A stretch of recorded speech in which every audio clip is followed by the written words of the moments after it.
I'm petty.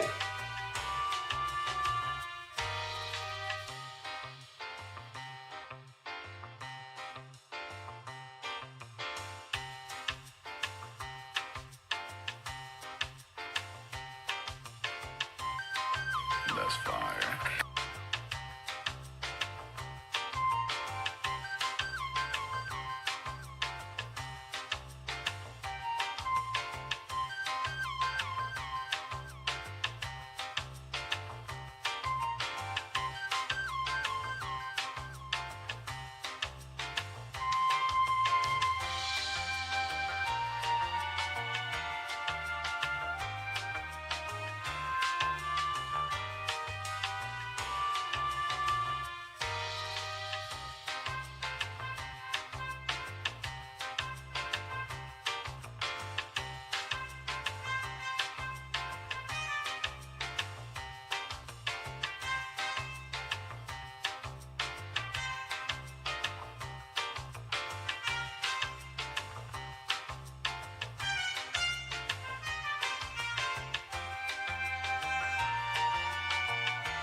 What the fuck are they doing? Come on now, dog. Come on, man.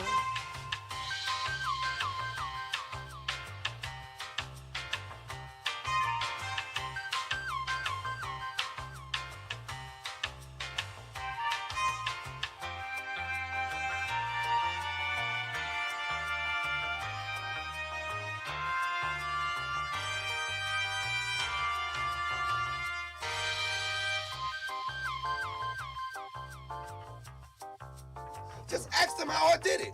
I got out the limo, grabbed her hand, went upstairs and fucked her. He was with her.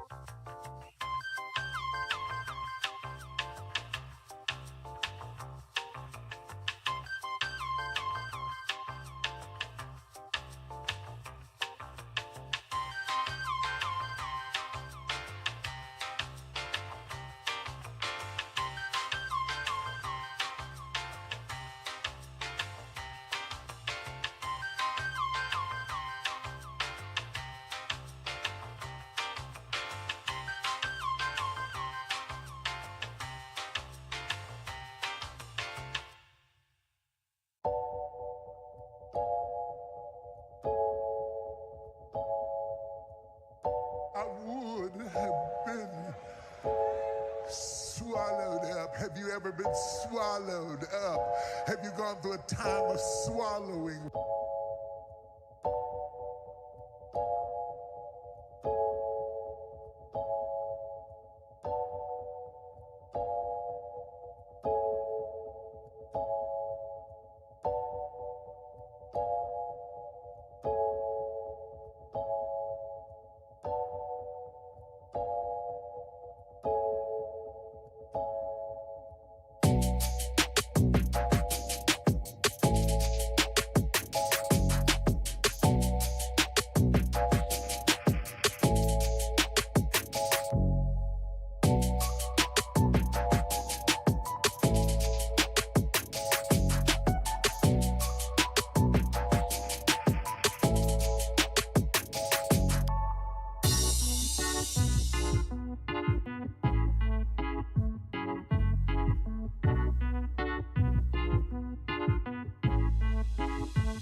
I'm in Miami right now. I'm in Miami right now. I've been after your file. I'm on Ocean Drive. I'm in Miami. In Miami right now. I've been after your file right now. On Ocean Drive right now. That's on my mama. I'm in Miami. I go to the window, so I'm going to Cali. I said I'm too official. I'm out with them niggas. I said, man, the rapper on the city, that nigga, he rigging. We pull out with them guns. You know me in the real. Well, mama pays, I ain't having ever since that I'm a still. Now I came up like an 8 and I will never squill. Whenever ever on my mouth, cause I swear I'm too real. Yeah, I'm in the East Coast, I'm living life for real. Why the fuck you can hate it? I advise you to chill. You gon' really piss me off, and I'ma pull up on the steel. I'ma pull up on the Draco and get your ass killed. Man, stop camming, cause I'm fucking wicked. I pull up to your city, tell me your location, bitches. You know we fuck that shit. My youngest know you killin', I wanna grind, got money on my mind, no money on my wrist, so I can tell the time. You know I'm rapping and jamming, I'm trying to eat. All around the world, I'm doing shows, I really come to eat. They trying to play on me, I swear I'm doing my shit. Remember my time, I was poor and I ain't have shit. Every day I'm just riding by the same outfit. I done came up, I'm switching cars, yeah, I'm switching shit. He nigga mad at me, ain't wanna call me. I'm in Miami right now, I'm off of South Beach. I'm living large, I'm living life. They know me, wanna take my life. Yeah, it's on my mama. I'm in Miami. I'm out there doing this video shooting, going to Cali. I'm from my mama. I'm from my mama. And I'm in Miami right now. I'm in the 305. Yeah, I'm on Ocean Drive. Pull up with a red car. My life is on now. They wanna play with me. They wanna clone me. I'm bad bitch Latino. She wanna sleep with me. I'm in the 305 right now. I'm in Miami right now. On Ocean Drive right now. I'm in Miami right now. I'm in Miami. I'm in the 305. I'm in Miami. I'm in the 305. I'm in Miami. I'm in the 305. I'm in Miami. I'm in the 305. I'm in Miami right now. Yeah, I'm on Ocean Drive. I'm in Miami right now. Yeah, I'm on Ocean Drive. Yeah, in the front car. Yeah, don't look at me. I'm the youngest in the game. You can't see me. Cause I'm that nigga from the bottom. No, I will never change. Diamonds on my hoodie. I got diamonds on my chain. I'm in this song. No, I swear ain't no game. Yeah. In Miami right now. And the 305. Yeah.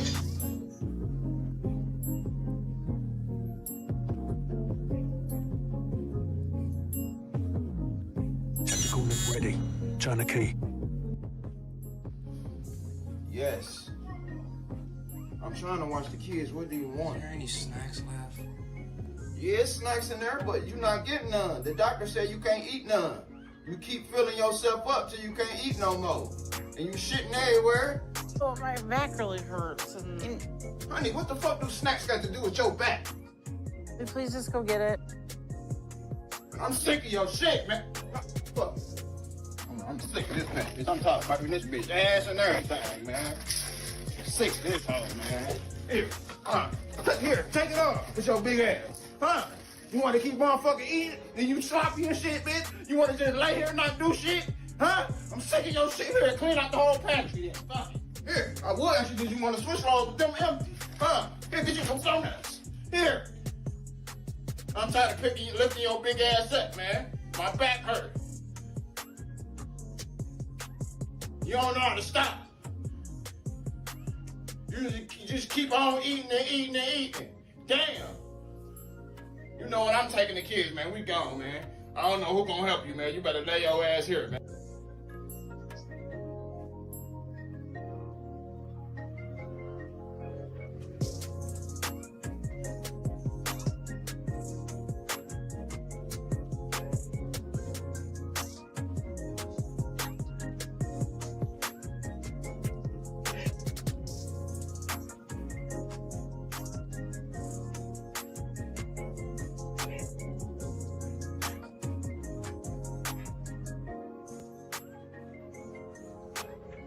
Late Night Crew, what's happening, cuz? Happy motherfucking Monday, Nick. Hey, say what's up to your boy. We here.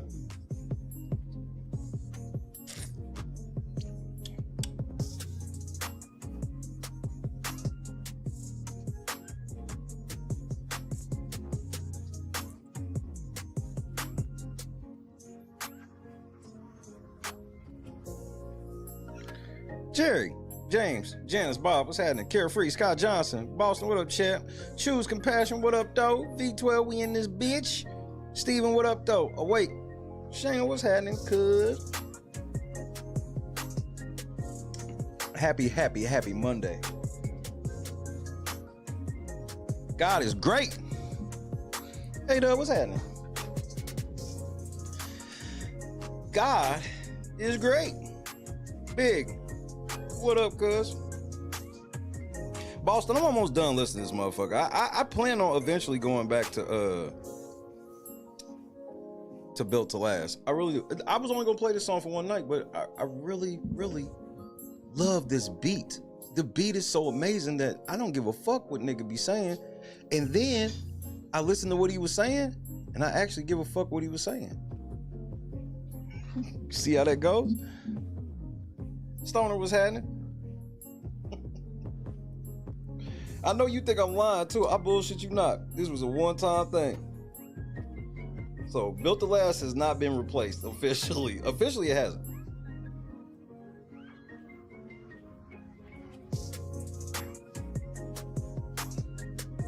This motherfucking beat crazy. I don't know how he acquired such a beat, but this motherfucking beat crazy. Shit crazy. What up, Bob? Happy Veterans Day to all that apply. If you are not a veteran, do not go join nobody war. Times was different back then.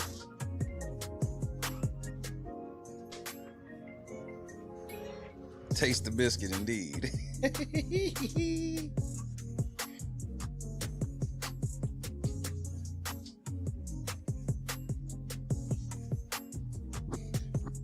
Hey man, I was thinking about exposing some motherfuckers, but I'm gonna be cool. I'm just gonna sit back and watch some shit. I'm telling y'all right now, somebody is going to expose themselves, and it's gonna be sooner than later. I already know everything. I'm just gonna sit back. This ain't my fight. Blues guy.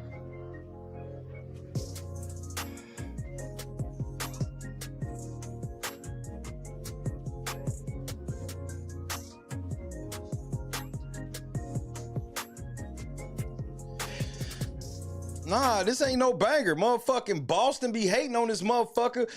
Janice be hating on this motherfucker. Like, everybody be hating on this motherfucker. Yeah, I'm putting niggas on. You know what, man? Fuck you niggas since y'all want to hate. I get tired of y'all niggas hating 24/7, bro. All you niggas do. Hate all fucking day.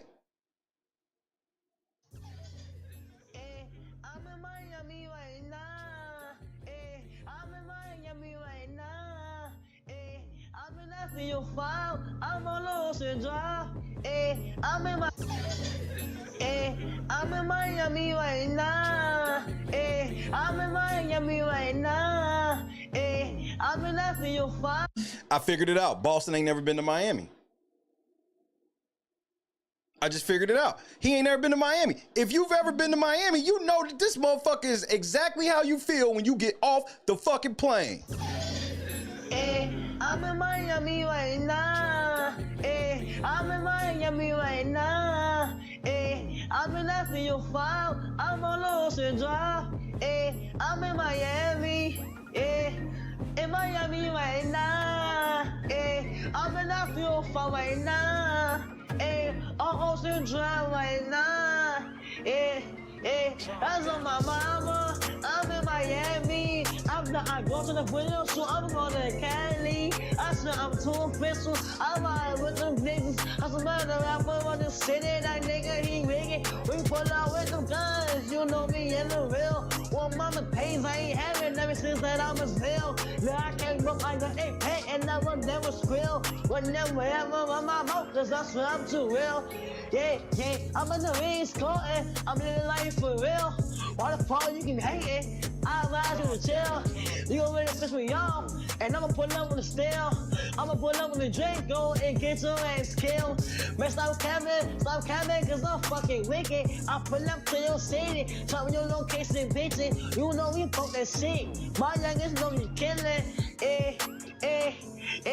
I wanna grind, got money in my mind, no money in my wrist, so I can spend the time. You know I'm rapping and jamming, I'm trying to eat. All around the world, I'm doing shows, I really come to eat. Hey, they trying to play on me, I swear I'm doing shit. One of my time, I was post and I ain't have shit. Every day I'm just riding by the same outfit.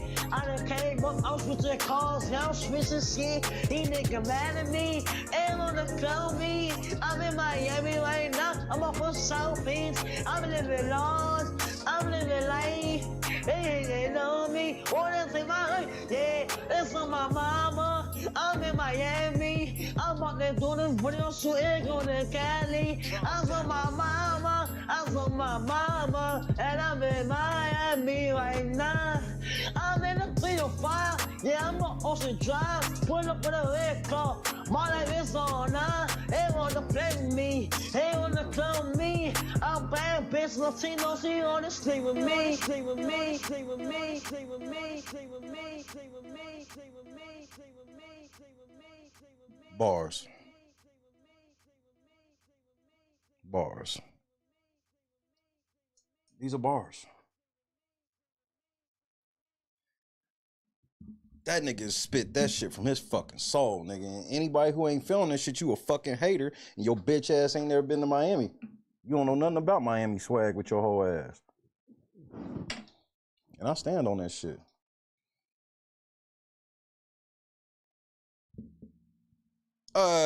First of all, Taste the Biscuit cannot be played when you get off the fucking plane in Miami. That's some shit when you get off the truck in Montana. We understand the difference. And that's on my mama. That's on my mama.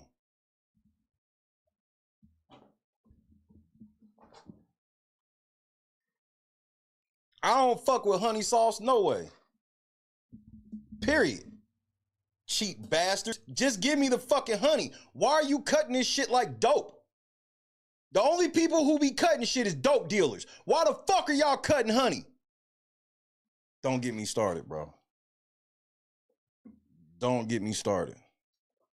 KFC, that's why they call KFC and not Kentucky Fried Chicken. You do the math.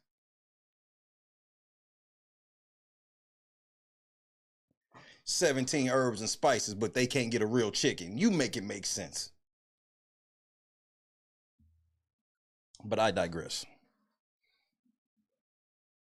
Now, I would like to give a disclaimer before we get started.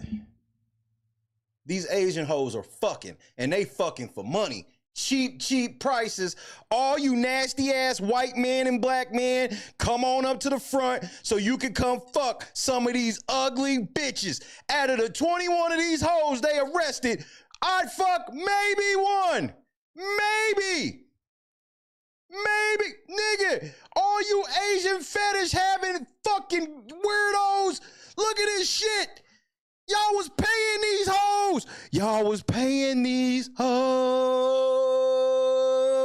Y'all was paying these hoes. Now, first of all, now bitch on here I would pay. Maybe one of them on here can get look good enough for me to fuck one night.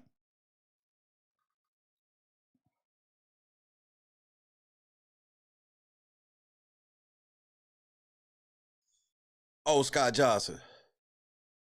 This is not the traditional shit at all. This ain't the traditional shit at all. You found a second one? Let's see. One in a possible. And Alan can have the big brunette in the middle on the bottom row. We save her for Alan. This is what I'm saying, James. This is like playing Guess Who. This is a game of guess who? Which one of these hoes is smashable? The bitch on the bottom row at the end looked like Joker, nigga. Why did we get Heath Ledger to play Joker when we could have got Yuling Jane Collins? This bitch already sitting there. Why so serious? Who the fuck cut that smile into her face?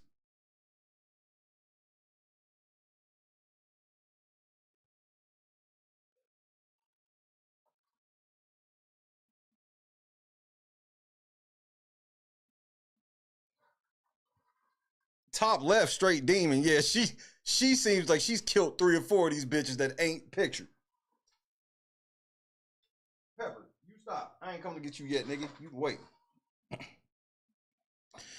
First of all, let me say something before we get started again. This to be the second thing I'll say before we get started. The press conference, I want you to brace yourself. The press conference was performed by the most racist cop in all of Florida, nigga. Florida man was the cop doing the motherfucker. Oh, wait.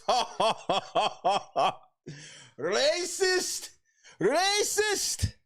Hey, I'm so sorry. He racist. Okay, let me give you just a taste of why I think he's possibly racist. He brought up communist China when talking about the 21 hoes they arrested. It's very xenophobic. He's very xenophobic. Very, very xenophobic. Very, very xenophobic.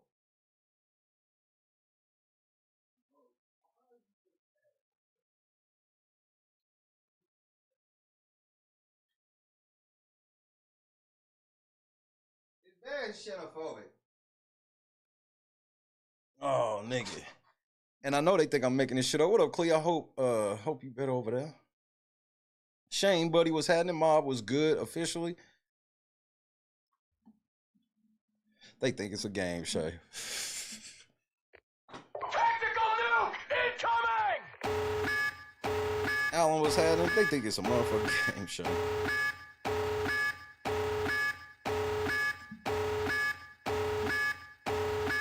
I gotta show these hoes what time it is.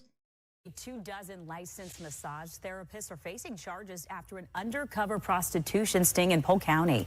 Fox 13's Carla Byron has details on an investigation that spanned multiple businesses.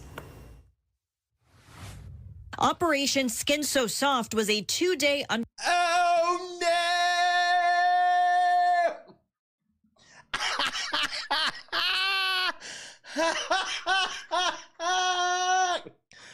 Operation Skin So Soft, nigga. All these rough face hoes and y'all call these Operation Skin So Soft. All of these bruised up hoes, nigga. Get the fuck out of here, nigga. Hong Jing Zhang, her face is kind of soft. Xu Yang Hu on the end, I guess hers kind of soft. The rest of you bruised, battered. You tell this bitch her name is rough. Rufy and Ren. Second to the last or the second row. You telling me her skin is so soft? And how about the bitch under her that's the bitch that came out of the TV on The Ring? Her skin is soft? You telling me Jin Fring Mu ain't the same bitch that crawled out of that TV on The Ring? All right, bro, y'all got it. Y'all got it. undercover operation that began after massage parlors were audited to make sure they comply with the law. Detectives went to 12 massage parlors in Davenport, Dundee, Lakeland, and Winter Haven to get massages from the licensed therapist. Oh, it looked like you fucking all up in here. The whole side boobs on the motherfucking advertisement. Yeah, you know you getting some head in here. Yep, put them hot rocks on her back and then put these hot rocks in her snatch. And 20 of the women offered to do sexual acts for money unprompted. The undercover. Hey, when we watched this whole press conference, this was the raw. These hoes might beat all their charges because of this nigga.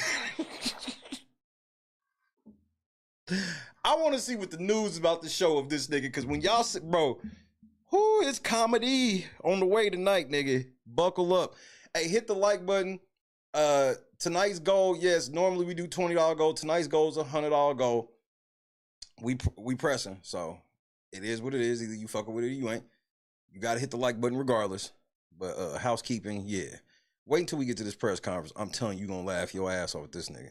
Everyone would say, no, no, no, just a massage, just a massage. So on 3 different occasions, she continued to try to come back and upcharge him to engage in sex. Detectives are investigating whether human trafficking was involved. That is, so they was pushy with the head. You want head? Head? You want head? $35 head? it's a significant concern, and as you know, we're always looking out for the victims of human trafficking. But, you know, it doesn't take a great detective to figure out everybody's Asian, everybody's from China. I mean...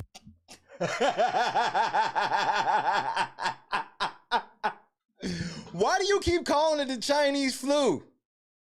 It comes from China. It comes from China. Hey, nigga, when I tell you, hey, this nigga in this press conference, he's in rare form, nigga. Oh, you have no idea, Boston. Just wait till we get to this press conference, nigga. This nigga, bro. I was like, so this is the cop saying this. This is the sheriff. So you the sheriff. There's not another Asian country represented here, according to these ladies. So I often wonder, why do you have people from communist China? Nah, this ain't real, nigga. This shit ain't. Just wait, y'all. This shit. Chadrick in the cut one time, ladies shall break out the Methuselahs. Nigga, this shit ain't real. This shit ain't real. Just wait, bro. He's only getting started, my nigga. Here, on legal work visas, where they can infiltrate such areas. The sheriff says one of the suspects Not infiltrate, infiltrate. Not infiltrate, infiltrate. Mama Hill was having it. An undercover detective when he denied her advances, and another suspect was arrested outside the Parlor for resisting arrest because she interfered with detectives while they placed another woman under arrest. The sheriff says he has a warning for those who may be interested in going to these places. Tactical nuke incoming! Hey, I want you to know what he's about to say might even be illegal. It might even be illegal. A word to the wise. If you don't want to get arrested and have your picture up here on a skin so soft bulletin board, don't do it. And this is the ladies that's doing it because it was an undercover operation with our detectives. Next time, it can be the customers. And okay, so then put the undercover cops' faces up. If you gonna put up the other niggas that fucked them, you got, nigga, I seen The Wire. McNutty was fucking them bitches. McNutty was having a whole ass threesome. McNutty was having a threesome. Dozerman, didn't you ask Officer McNulty about that? They busted in on the sting and McNulty was having a whole ass threesome, nigga. So so if you gonna be putting on blast the niggas that bought the pussy, you gotta put the motherfucking detective, because you can miss me that all of them cops, not one of your cops that was involved in this have an Asian fetish. It just don't happen like that, man. So many of you niggas have Asian fetishes, and bro, 21, bro. 21, bro. And y'all niggas want to be passport bros. investigators will be working with the federal government to revoke their work visas. In Polk County, Carla Byron, Fox 13 News. According to the sheriff, the overwhelming majority of massage parlors under audit do follow the law. Not the cap. Tonight, Tampa City. Nah, let's get into it, nigga. I hope you got your drink together. I hope you got your blunt together, because this is one of the funniest press conferences I have ever watched. I looked I was like, what is this? Like how y'all said, how a couple of y'all came here and said, what is this title? Yeah, that's how I felt. I didn't even get to add the part about racist cop catches this Asian massage parlor. But maybe he's just a little racially insensitive. I guess let's find out. Tactical nuke incoming! Lennox, have a seat. Awake, we in here, carefree.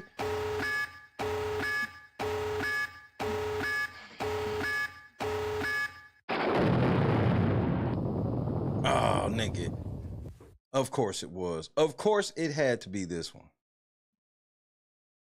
That's all right. Won't take but a moment, bitch.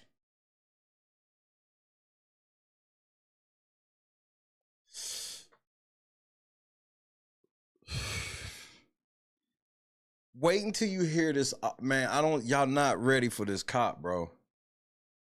I've never said this about somebody because I don't really believe in this. I believe in it now. I think that he'll be all right if he had a sensitivity training course. I've never suggested this for anybody.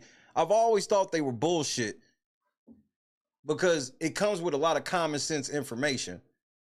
But I think he just needs it. He's clearly a Republican, listening to like some Trump talking points. He live in Florida, so he's always afraid of, yeah, they are bullshit. This might help him. I don't want to just cast this nigga out because I want y'all to understand in less than 30 seconds, y'all about to hear this nigga be so out of pocket, bro.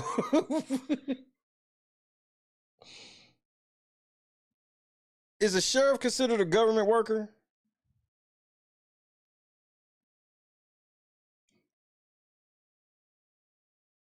Like, this is a real question.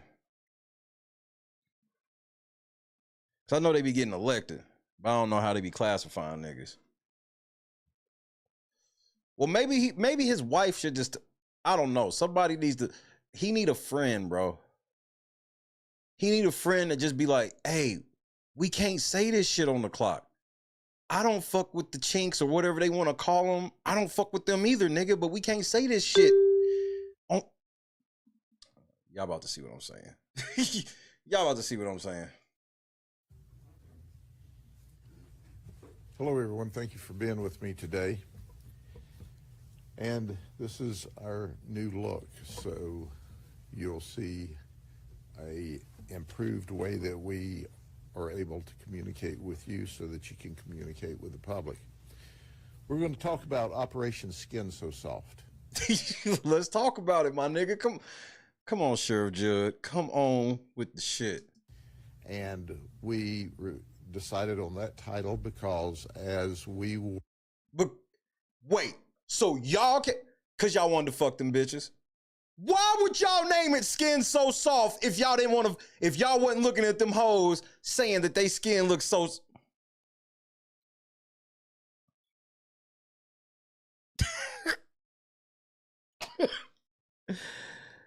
Hey, nigga, why would y'all name it Skin So Soft and then try to convince me that y'all didn't find none of them hoes attractive, nigga? Nah, bro. Cause no, it's already starting off bad, bro. We're auditing massage parlors, which we normally do for compliance with the law to make sure this sort of thing doesn't have one of these. But I hate to interrupt you already.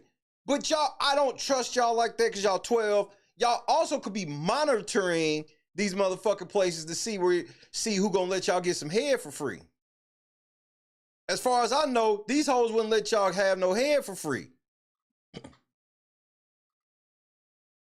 So I need to see the evidence of how this went down. Ladies said, "Oh, your skin's so soft. You must work inside." Well, sometimes we work in massage parlors. She lied like a motherfucker. Hey, you lying, nigga. Shut your lying ass up, nigga. But that's what we were doing on this particular occasion. In fact, we audited 22 massage parlors. And let me remind you that ATK drove from Jacksonville all the way to this nigga's town and shot the shit out of a nigga.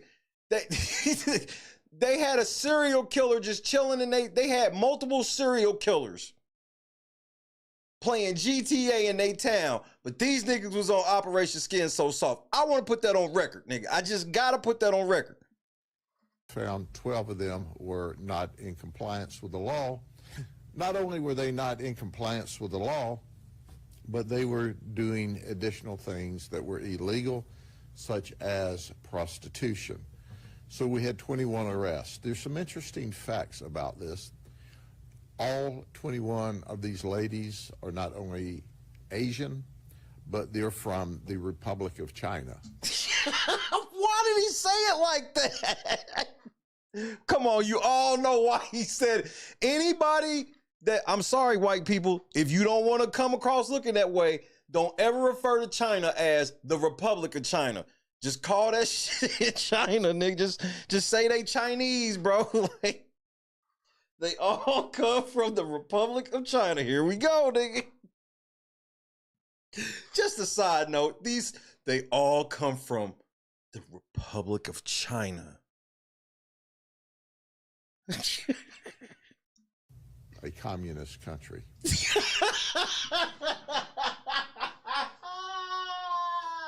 If you didn't get what I was laying down, nigga.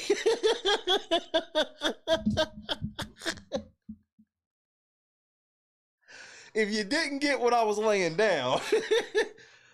Oh.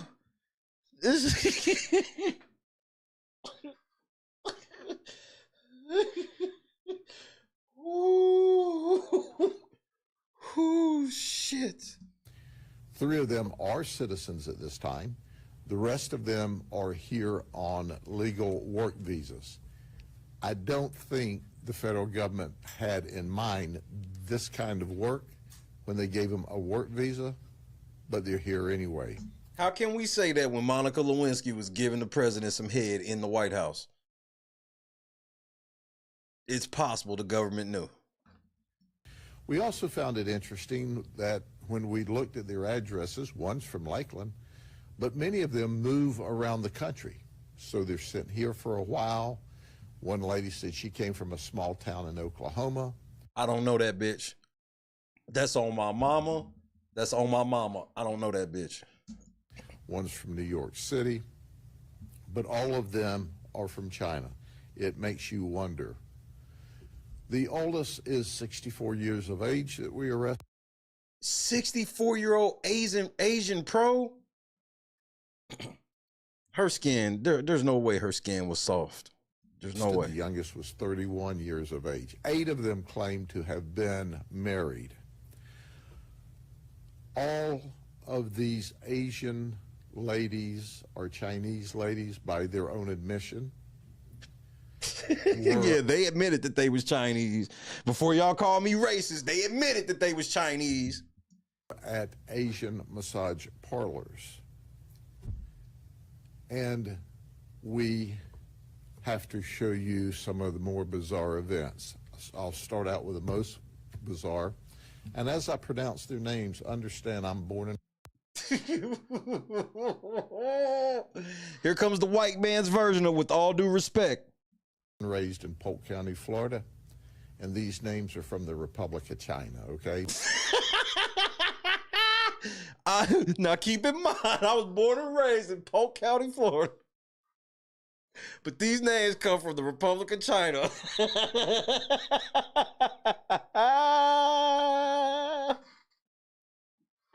Uh-oh. Ooh, shit.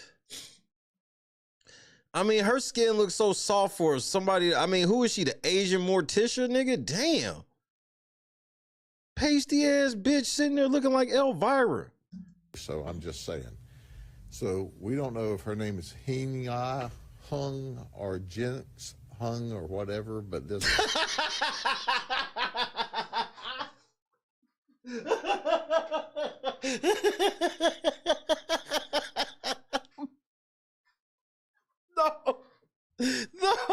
No, nigga.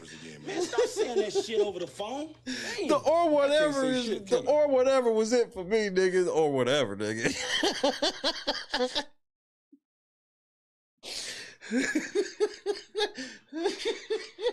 I told you, whenever white people start the shit off with some sort of all due respect, they about to say the most disrespectful shit you ever heard, nigga. Or whatever. From the Republic of China. I'll start out with the most bizarre. And as I pronounce their names, understand I'm born and raised in Polk County, Florida, and these names are from the Republic of China, okay? So I'm just saying. So we don't know if her name is Hing-Ya, Hung, or Jinx Hung, or whatever, but this is who she is. We'll give you the appropriate spelling, and you give it your best shot. She's 60 years of age. I'm sorry, she's 37 years of age. She charged $60 for a massage. Okay. Now, this was supposed to be a legitimate massage by undercover. Okay, yeah, that's fair. Agents ask only for a regular, legal massage. Why would they ask for a legal massage? See, this is where 12 start lying, nigga. What happened? These hoes didn't want y'all try to shake these hoes down and they wasn't going? Y'all try to shake these hoes down and the madam was like, we not going? Ma'am, I was told $60, that includes a legal massage, correct? But she started upcharging and inappropriately handling, in fact, tried to have full sex with. So how did the upcharge happen? Did you get a bill? Because if you got a bill, then the bill was for services rendered. How did she upcharge and then try to No. How did you know there was an upcharge? You only know there's an upcharge, you get the bill. She told you it was 60. How did you know it was going to be more than 60?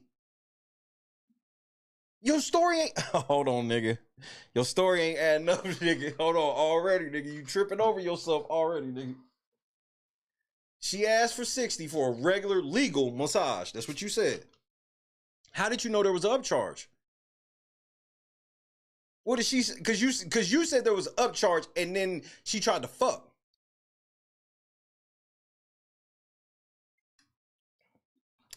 You should have mentioned she tried to fuck first for an upcharge. You mentioned the upcharge first like you got the receipt. Legal massage. Uh-huh. But she started upcharging and inappropriately handling, in fact, tried to have full... She started upcharging and inappropriately handling. What the fuck does that mean? Come on, Grady Judd, Sheriff Grady Judd. What the fuck does that mean? She started upcharging and inappropriately handling. What does that look like? I literally don't understand what that means. She told me it was $60 for a massage, and then out of nowhere, she starts charging me more, and then starts touching my dick. Sex with this undercover detective to the point that he had to push her off and start to get up to leave. But he didn't. He started to. Hold on. He started. She tried to give him the pussy. He started to get up and leave. He did not say that nigga got up and like, oh my God.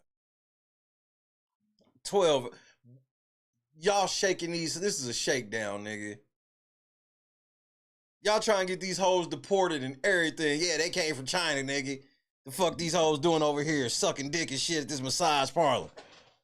Y'all niggas ain't shit, bro. She was extremely aggressive, at which point she grabbed him, tried to get him to sit back down. She stood in front of the door so he couldn't leave, and then she tried to hold him down. Oh, you know what?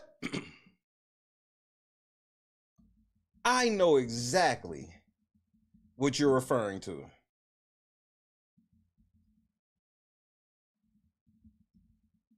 I know exactly what you're referring to. I know exactly how this went down.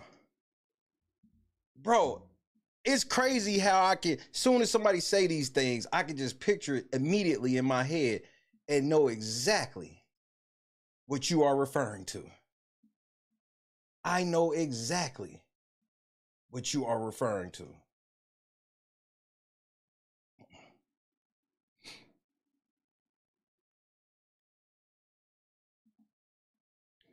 I want you to say it again before I show everybody.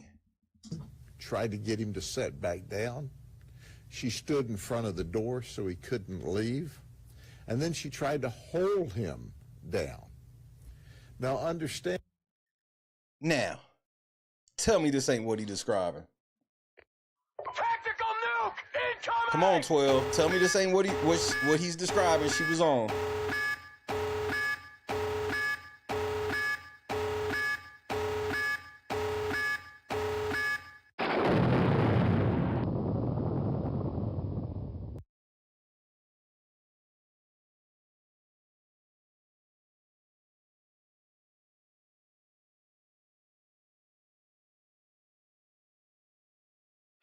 All right, you white motherfuckers.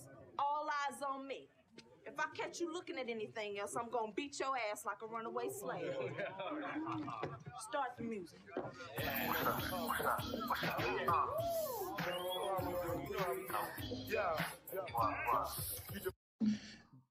Y'all niggas was all in there dancing, throwing dollars at these hoes. Now y'all want to get these hoes deported and locked up. Hell no, nigga. Y'all niggas ain't slick, nigga. No, no, 12. No. No. Not slick. Y'all want to try to get these. Y'all all, it was all fun and games a week or so ago. Now y'all niggas, now y'all try to shake these hoes down. Y'all found out that they some real tough Asian bitches and they ain't going. They was like, lock us up. We don't give a fuck. We gonna tell your wives everything at trial, nigga. That's why you trying to get them deported. They came from China. China. Y'all niggas is not slick.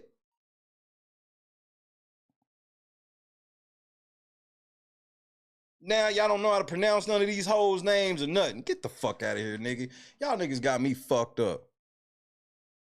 And they said this was really interesting because this is a big man, undercover detective, and they said, might have been 5 foot tall. She wasn't as big as a popcorn fart.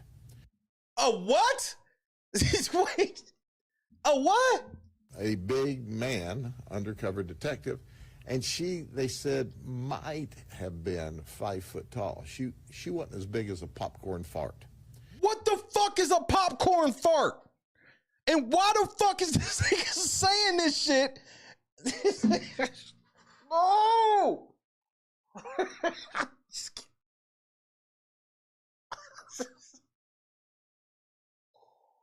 I told y'all this shit was wild. Fucking nigga. And I'm supposed to, and here's my favorite part. Y'all want me to believe that this hoe was that aggressive with a nigga she didn't know. You want me to believe, because he said he's a big ass undercover officer and she ain't nothing but 5 feet. See, that must have been the day he actually had to wear the wire.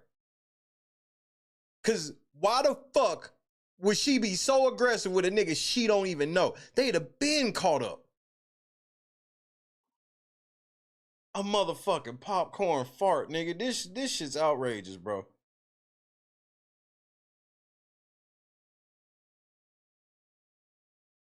That's about what's going on in your head right now. A popcorn fart. Jesus. And she was trying to hold this man down. So anyway, she obviously not only got arrested for prostitution, but a litany of other charges that included battery. Then there's Yan Lu. She's from Winter Garden. Who she look like she smoked 3 or 4 packs of Newports every day. Every day? Every day. Well, I neglected to say that Mrs. So you fuck both of them hoes. Yeah, I fuck her and her. Hong here was from East Valley, California. So here's one from California. Yan Lu is 64 years of old. But you said they from China. How they from all these other places here with legal papers and you still just like, communist China, nigga? Age. She was from Winter Garden. She was paid $60 for 45 minutes of sex. Wait, time out.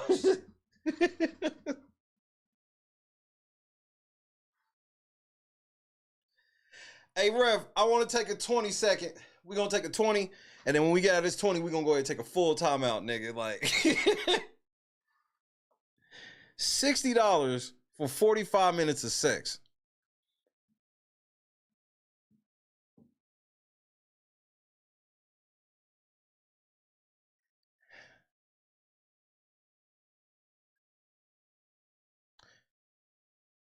I should just go ahead and leave at the same time as Boston. I ain't even gonna hold you.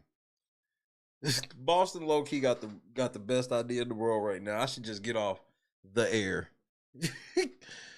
Peace out, champ. Damon, what's happening? Shane, buddy. I said what's up to everybody. I should have. If I didn't, fuck you. She left the room and she came back with a condom. Now this. So why did he pay for the pussy and wait? We need to see the footage of these stings. This was not in a commercial package, but it was wrapped up in like paper, you know, maybe used, okay?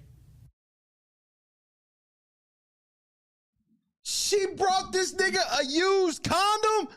Oh, Yo, Rick is so wild, has went so far off the meter. It's shit that I can't even tell you on TV. I mean, you know, for the sake of our friendship, you know what I'm saying? I'm not even gonna bring it up. But trust me, he's went there. He has went where it's like, yo, Rick, man, what the fuck is wrong with you, man? You done took this shit too far. And his response is like this: there's no such place. Darkness. Let's go to the abyss, nigga. I'm not with it, man. I don't want to go to the abyss, man. You know what I'm saying? Rick wants to go to the abyss. In fact, he dwells in the abyss.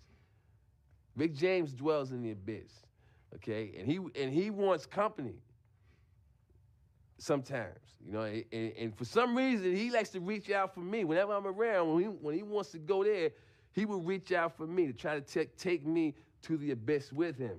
And I'm not with it, man. I'm not with it. And that's when we end up, you know, tussling or whatever, you know what I'm saying?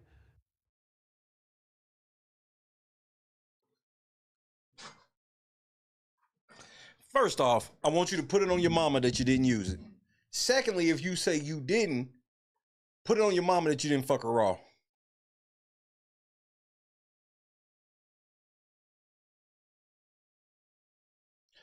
So the UC paid $60 and then waited for her to come back with a used condom to put on.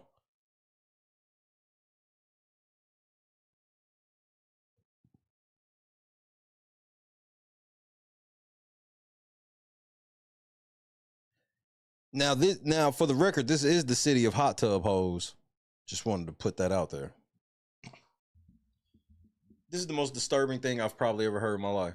45 minutes of sex. She left the room and she came back with a condom. Okay. Now, this was not in a commercial package. Wait, what do you mean it wasn't in a commercial package? Because if you bring me a condom that's not in a commercial package, I might as well just fuck you raw at that point, right?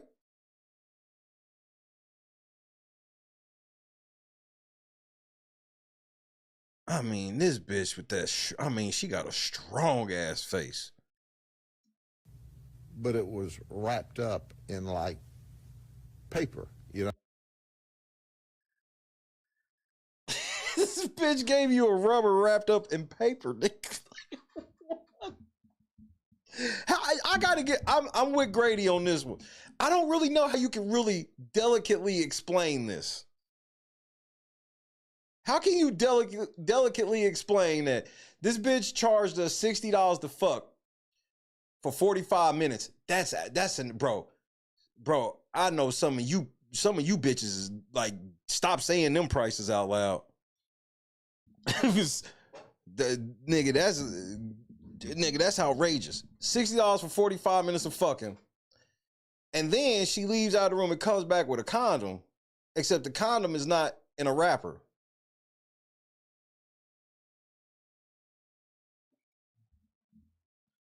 Oh, maybe used, okay?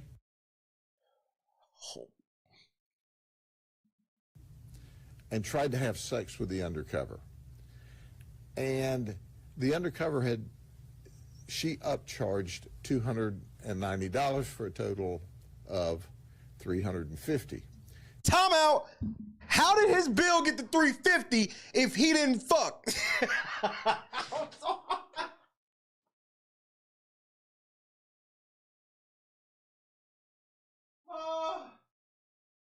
No. How does your bill get to $350 if you didn't fuck, nigga?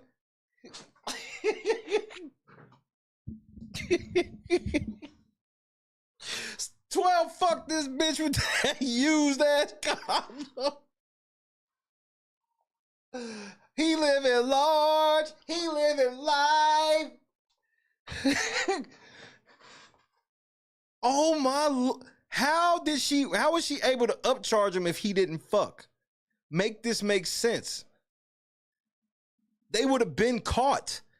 They would have been caught. Somebody went there for a real massage and then they try to fuck and then the people didn't fuck and they charged them anyway. That shit would have been shut down. We all know this.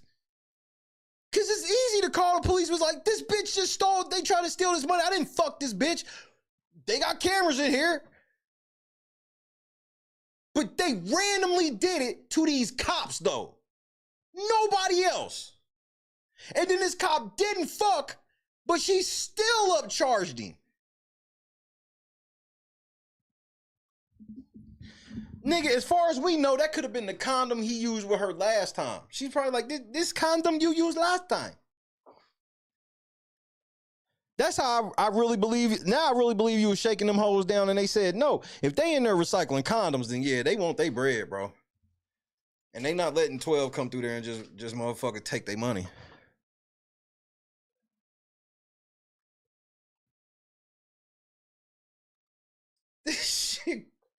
This shit crazy, nigga.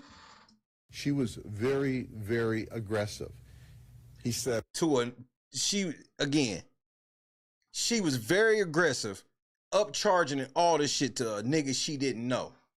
All right. I didn't say one word about illegal massages, happy endings. It was you. He just told on himself. He's the UC, nigga.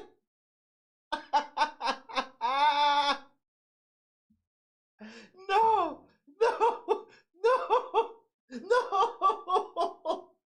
He's the fucking UC, nigga.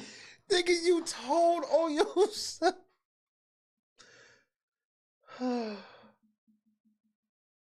This is one of the greatest press conferences in the history of man. 50. She was very, very aggressive. He said, I didn't say one word about illegal massages, happy endings, nothing. And she was aggressive to the point that she actually tried to have sex with him. Yeah. Mm-hmm. She got arrested, as you can imagine. Before or after the nut? This nigga had post-nut clarity and read this whole her rights, nigga. Was he panting when he read that whole her rights, nigga? Danny was having it. For a litany of charges. Then there's Rufin Wren. She was also 64, but she goes by the alias of Susan. She's from Flushing, New York. She wanted $80 for a 1-hour massage. 30 minutes into the massage, all of a sudden she comes out with this exotic oil and starts massaging the undercover with oil. How do you know the oil was exotic? It could have just been massage oil. She turns the lights down. Okay. And then she started massaging him in areas that constitutes illegal conduct. I'm losing my motherfucking mind, man. So now we got another cop on record getting a hand job.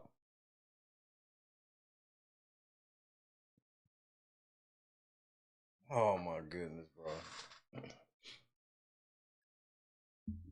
Nah, that Diddy oil, that's a real upcharge. Now that $290 shit, he might have had the Diddy oil. She was arrested. But during the... Right. She for free.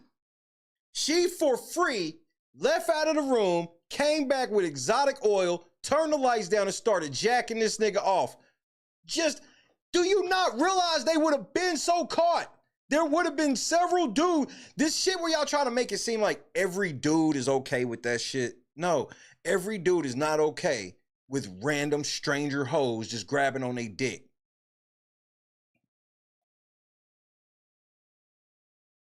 I know we as men will have a lower standard of some pussy versus a woman with some dick in most cases. But this shit where they making it seem like, oh, we got to send the undercover in there. No, some niggas would have been told about these hoes upcharging them. Nigga, I just went in there for a massage after fucking working at FedEx all week, nigga. I didn't come in here for that, nigga. My girl in the car. This time, the undercover would say, no, just a massage, just a massage. So on 3 different occasions, she continued to try to come back and upcharge him to engage in sex. So that got her arrested as well. Then there's Jin Fing Mu. She definitely crawled out of the TV and tried to fuck a nigga. 59. She 59? I at least give you that. You don't look 59, but you definitely look like a demon. Yo, the devil's in full effect. She's from Lakeland. She's a U.S. citizen. It was to be a 1-hour massage for $70. Right. Upcharge has to be a euphemism. Upcharge is like getting sour cream, extra sour cream on your baked potato. Do you want your baked potato just butter sour cream, or do you want it loaded for an upcharge? That's an upcharge. This shit where you upcharge it to some head is wild. You just getting add-on head, get some add-on pussy. That's that baller shit. You know what? I'm gonna get a side of shrimp with my steak tonight. That's anniversary type shit. Nigga, you upcharging. Nah, fuck this shit. I don't want no bucket of crab legs. Nah, put an Asian bitch on the side. Doing the upcharge tonight. She made the statement to the undercover that she travels between New York and Florida. So apparently all of these ladies are on a circuit. They don't stay here for any lengthy period of time. So as soon as they make bail, they gone. And that's probably how it happens. They probably be somewhere when shit get found out, they bounce to somewhere else. It's a network all over the country. She then wanted to add $20 for a happy ending for the massage. What's yeah, and that's also possible. Interesting about Jin Fin Mu is that in 2023, December 2023, less than a year ago, she was arrested here by us for the same exact thing in another audit. So who represented her? Like, y'all are some dumbass cops. If she's been arrested before, so what is her priors? Like, what happened? These investigations are still underway, and the message is clear. No, it's not. That if you do illegal conduct in what is otherwise a legal business, you will be arrested. Allegedly. And I caution customers of going to these kinds of establishments, okay? Now, how the fuck are we supposed to know? You said it was a regular massage parlor, then all of a sudden they just start rubbing on your dick. Now you trying to put us, now you see how he trying to do them. When they was there, the girls were just randomly saying it was just a regular massage and then randomly start upcharging. Now when you go, if they randomly do that shit to you, you gonna be on the news. Get the fuck out of here, nigga. Listen, I'm cautioning customers that go to these kinds of establishments. For a massage? I have to frame it that way, cop, because you told me that y'all wasn't soliciting for no sex at all. Y'all was just in there and then all of a sudden the bitches start greasing your meat up. You was just in there chilling, and then a bitch said, you know what, you want to fuck for 45 minutes for $60? Let me go get this used condom right quick. How the fuck can I be held accountable for that type of shit? No, we're not going to do one of these craft operations, but maybe. Like Robert Kraft?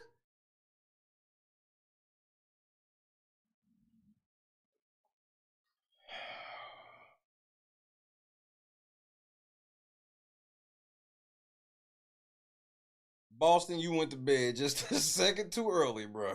I'm gonna be on your head tomorrow. So yeah, Republicans unite, nigga. Yeah, we're not gonna do a craft operation. Why not? Because you scared Robert Kraft might actually be involved? Somebody's videotaping you. Maybe somebody's giving you the opportunity to violate the law. I don't want you to get in trouble. You know about some sex tapes, don't you?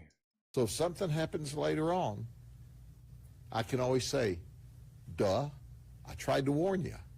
Stay out of these places. And for those that have the proclivity to illegally operate in what's otherwise a legal massage business, you too will go to jail, because we continuously audit these to make sure that they are complying with the law.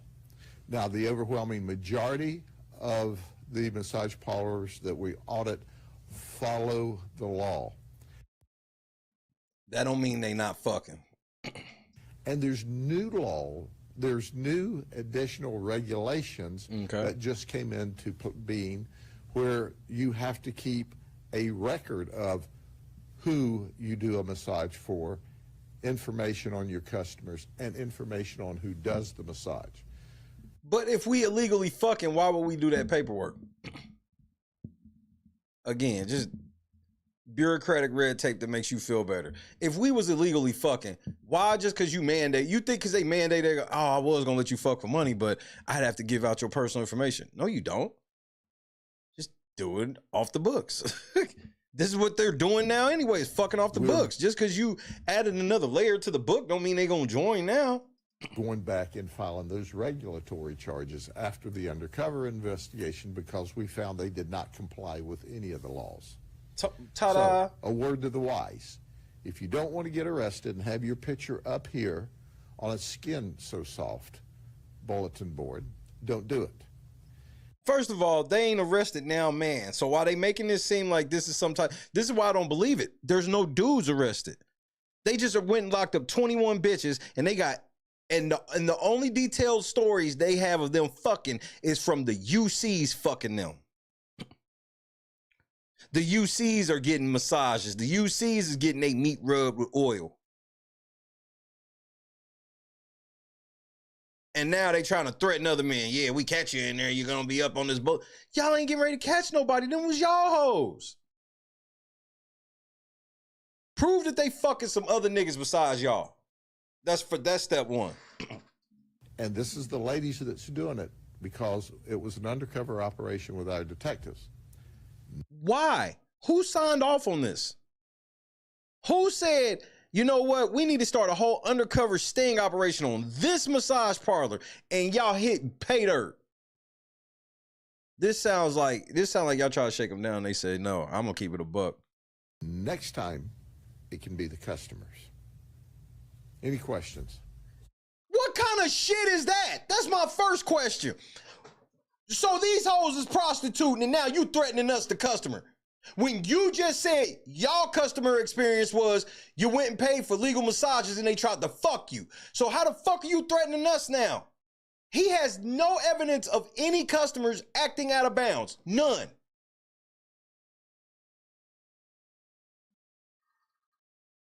Get the fuck out of here, nigga. Who you think you talking to, Fife?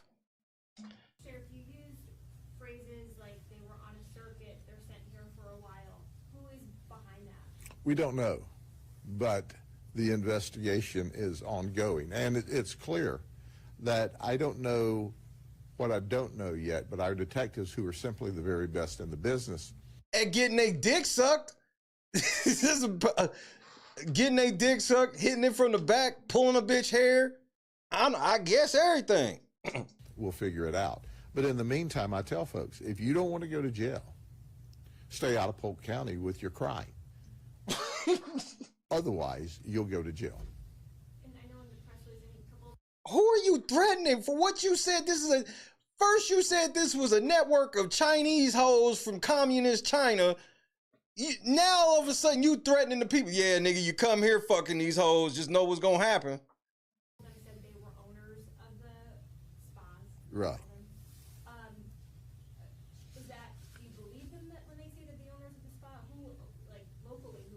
Well, that's under investigation as well, and we're not releasing everything that we know at this point in time in the investigation, but when they say they own the spa, obviously that even puts them in a more precarious legal position.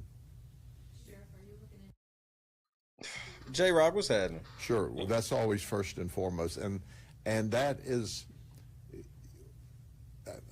we audit these massage parlors to make sure they comply with the law, but that is a second. What does an audit look like? Very concerned. Do y'all go in there like LIA with y'all dick out talking about y'all how to write the film in here? And of course, none of these talked about human trafficking. They all talked about that this was, they were here legally engaged in prostitution activity. Some of them confessed, some of them made admissions, but that is a significant concern. And as you know, we're always looking out for the victims of human trafficking.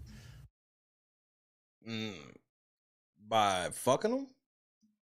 But, you know, it doesn't take a great detective to figure out everybody's Asian.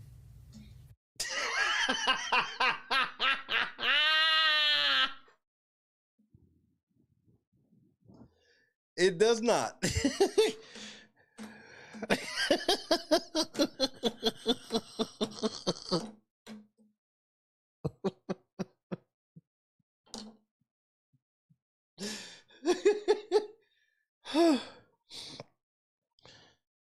Oh my goodness, bro. It does not take a great detective.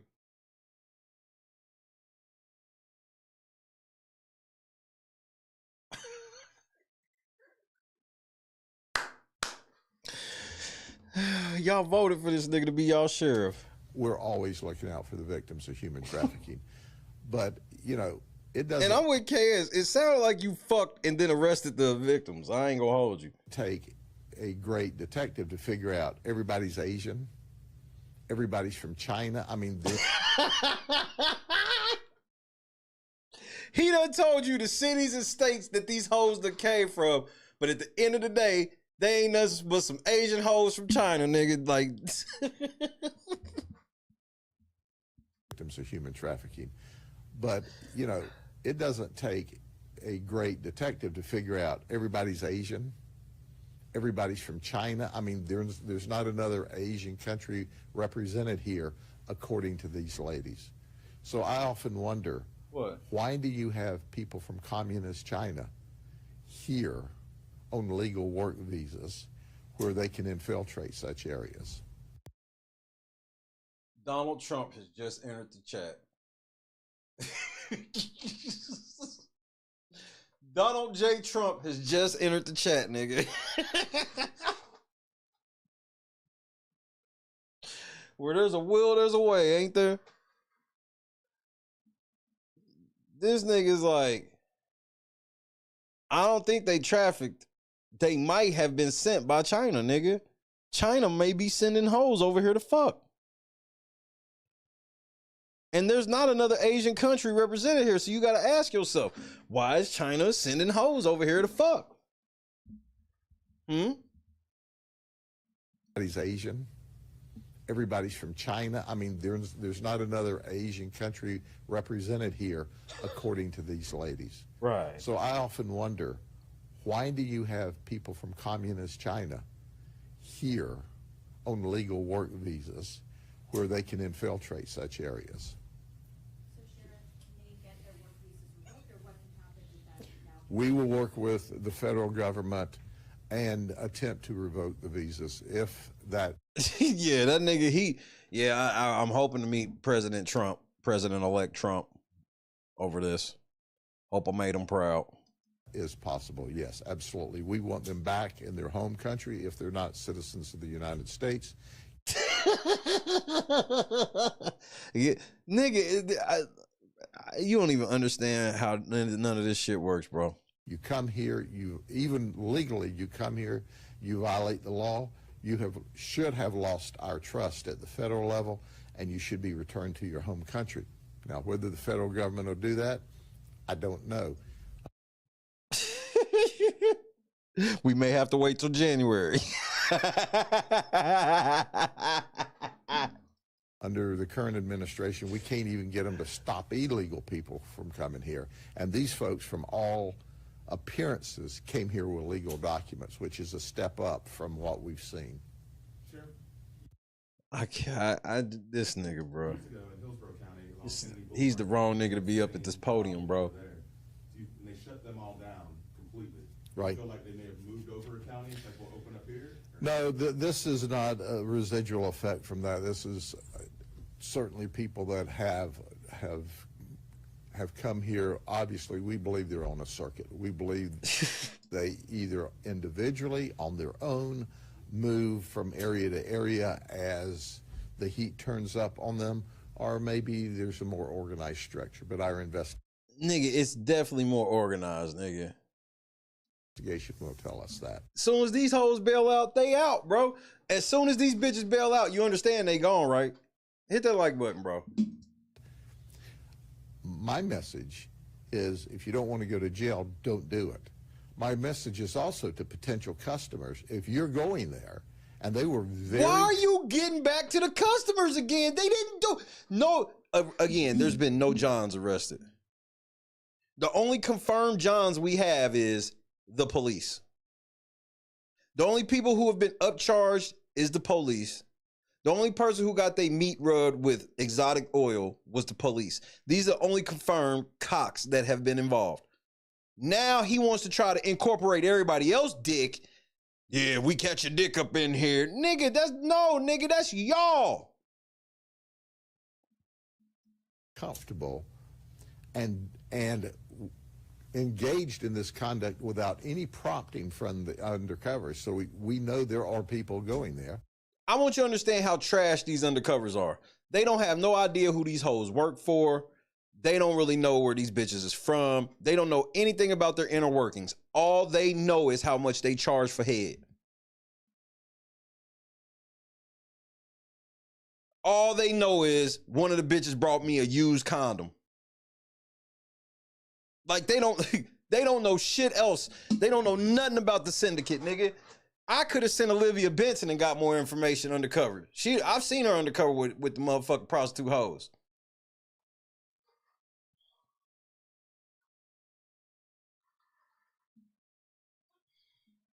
These niggas, they the very best at what they do. Okay, then what's the name of the group that they a part of? We don't know if they're a part of a group or they're all together or they're doing it independently. We don't know.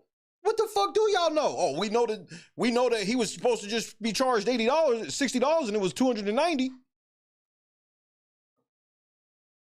I hope y'all, bro, people don't even be listening when these niggas be talking, bro. Hey, your picture can be up on the next board too. Unless you were undercover. But it's a choice. And if it's up there, I don't want to hear any whining and complaining. That's not how that works, nigga. If you do the shit illegally, nigga, you gonna be sued. They gonna sue the shit out of you. Because I stood here and gave you a warning today. Oh, well, thanks. There's 12. That seems like a lot. Different businesses. Certainly, there's 12 this time. And this is just a 2-day operation. But we audit... Y'all fucked that many bitches in 2 days? These niggas...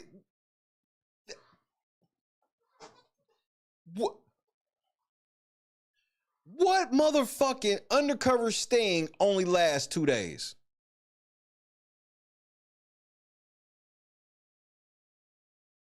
And what was the proof and probable cause that I want to know what was the probable cause y'all had beforehand to do this undercover sting? What did y'all hear about that made you send undercovers there?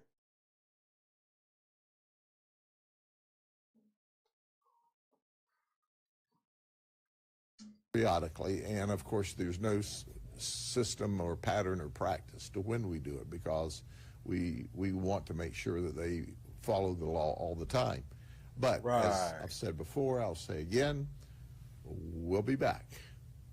And if you violate the law, we'll reserve a place for you on our new televisions. Okay? On your new TVs, like this nigga think he's slaying right now. I think the kids call this slang. He thinks he's slaying right now. See you soon. All right, buddy. Don't ever let that nigga talk again. Sheriff Grady Judge, don't ever let this nigga talk again. Integrity, compassion, accountability, professionalism. I saw none of the above. How you gonna have compassion when you fuck the hoes and then arrested them?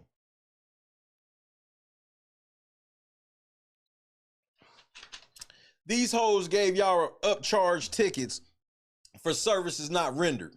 And they just been doing this to all types of men. And all these men either just fucked them or they just accepted being ripped off and didn't say nothing. Cap.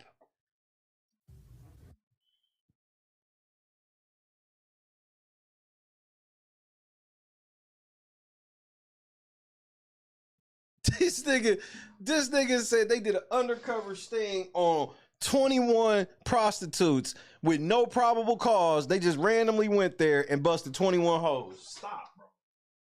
Stop it.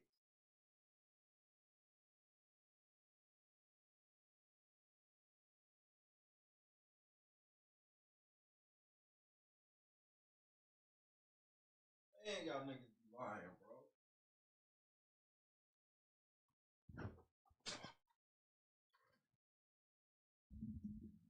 Skin, and they named it Skin So Soft. Why would y'all name it Skin So Soft, bro? Just explain that to me. Why would you name it Skin So Soft?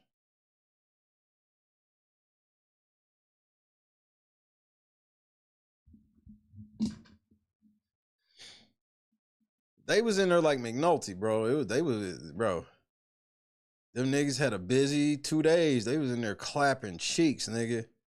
And then he trying to act like he don't know where the used condom came from. They ran out of condoms. I was like, look, nigga, you could just use the one you've been using.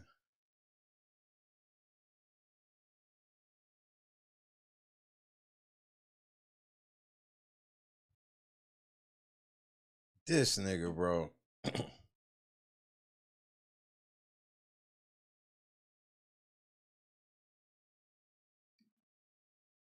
This nigga said it was $60 a fuck for 45 minutes.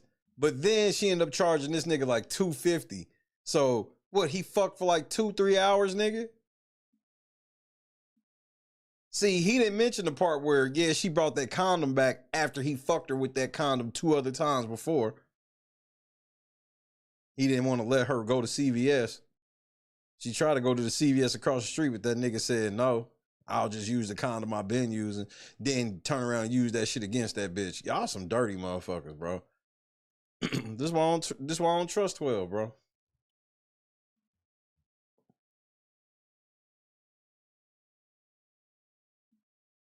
Skin So Soft was an Avon product, allegedly.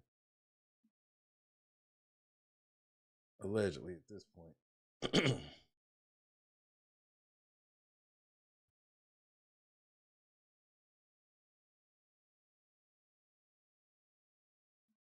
Motherfucking outrageous.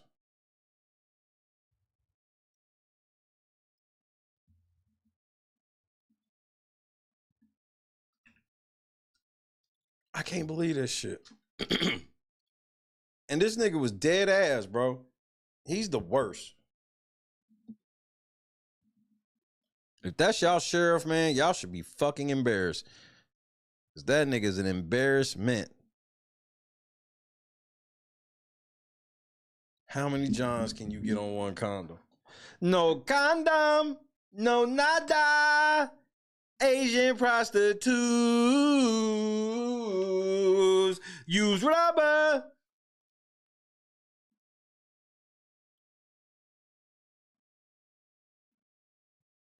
You let them hit it raw.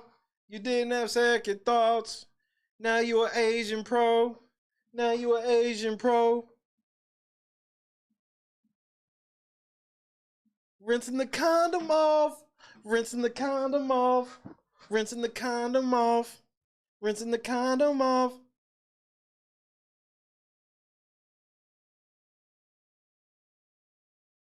Why do you keep calling these hoes the Chinese virus? Because they come from China. They come from China. How did we get here? I need to understand how we got here.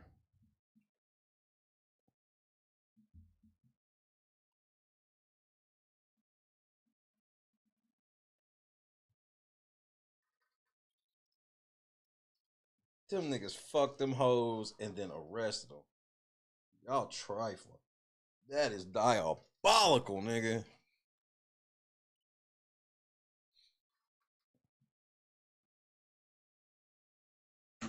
What, rinsing the condom off is part of their culture? That's wild.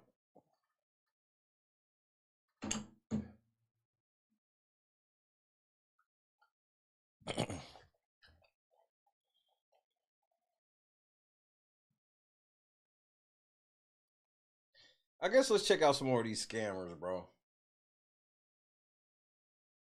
I had a good laugh with some of these PPP scammers. I want to laugh some more. Asian pros, nigga. You just when I thought I heard it all. Tactical nuke incoming! Them hoes were strong in the face. I mean, that one bitch, her face looked like she'd been in so many fist fights.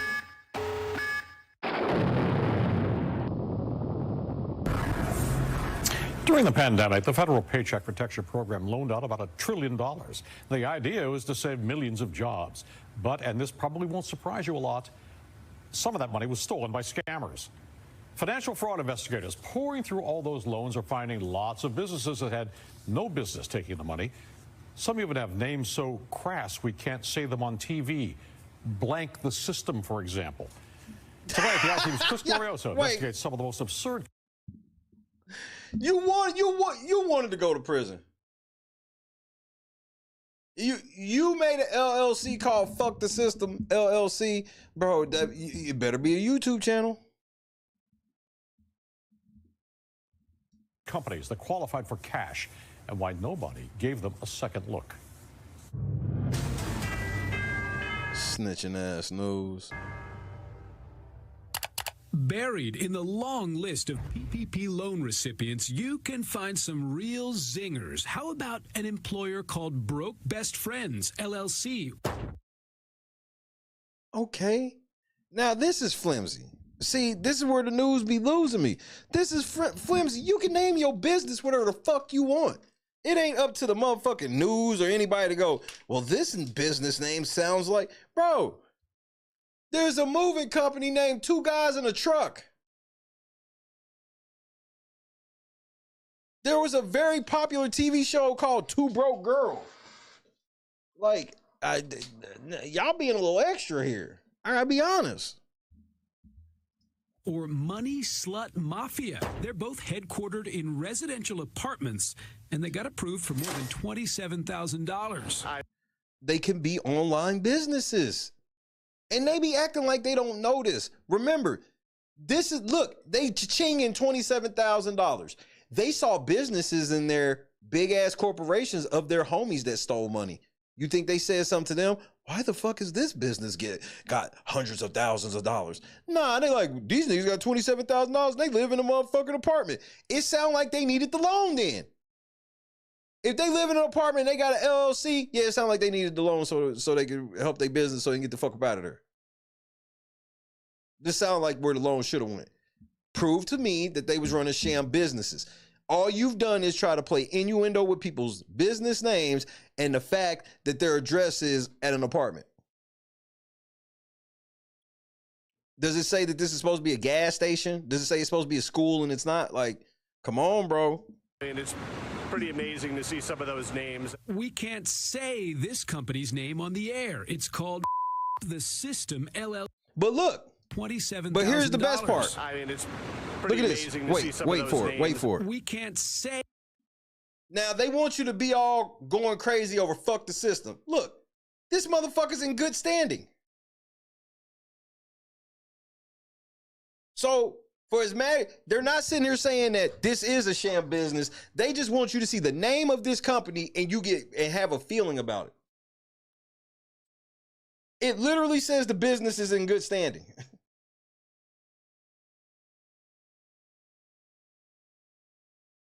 So, what's the problem? Hey, this company's name on the air. It's called The System LLC, based in this house on a hill. The System was approved for more than $18,000. Ooh. They definitely can move out of that spot with that type of money. I bet they bought all types of luxury cars and Gucci and shit with that. It's another case of the federal government not paying attention where they should be paying attention.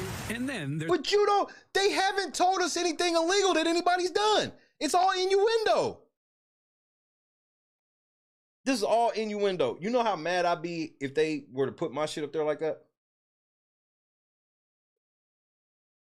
And the news could get sued over this. They could. If any of them businesses they name, which they show, or they haven't shown one that's not in good standing, they find out, easy lawsuit. The news cannot make innuendo about your fucking business being part of a crime syndicate.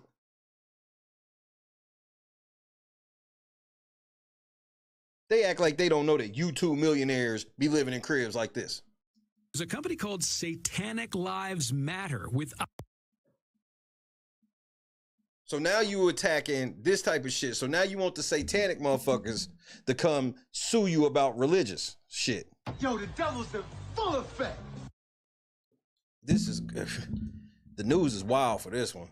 Offices in this house with the brown shutters. They got almost $1,500. You're wasting the hard-working people's money, is what you're doing. These absurd. How do you know what their businesses are doing? They're not telling me anything that any business has done. Full on fear mongering. You hear the name of these businesses, and this business got this amount of money. Okay, was it illegal? Did they legally obtain that money? Did they have a legal business and legally obtain that money? If so, what are we talking about then? I'm not surprised that Satan gave a satanic worship some money. I'm not surprised. Named companies all have two things in common. They were approved for thousands in federal PPP loans, and according to business records, none of them were registered with their respective states before the pandemic. So what? So the world shut down and you had a chance to really start a business with a loan from the government and get it off the ground. And if you did it, and you did it honestly, it's safe to bet the news is going to frame you as a villain. They've named several businesses and haven't proved that any one of them done a single thing wrong, including the satanic one. Outrageous. According to PPP rules, only employers in operation by February 15th, 2020 were eligible. That is frustrating to Nazir Nasir. He owns Galaxy Computers in Yonkers, a small business that's been open for nearly a decade. When he applied for a PPP loan, I was expecting like at least $15,000 to $20,000. He got just $94. And you used it. And you actually used it. I don't want to hear it. They offered you $94 and you actually took it.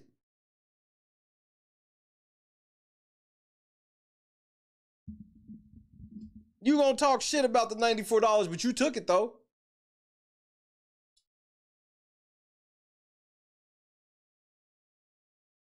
Again, I have to believe that all of your shit was right though. So $94 is not my even a phone bill. The I-team. Then why'd you take it? I'd have told the niggas to fuck off. Ain't no way when I applied for my PPP loan, And they was like, I was gonna get I could have got like 3,000. Ain't no way they'd have came back and be like, you can get $94, and I'd have took it. Well, like, that's outrageous. I had to contact the system. I ain't ever heard nobody get no shit that low. Broke best friends and money slut mafia.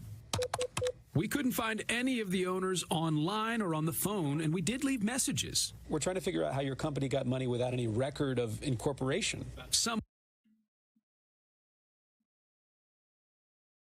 See, this is where the news is fucking garbage, bro.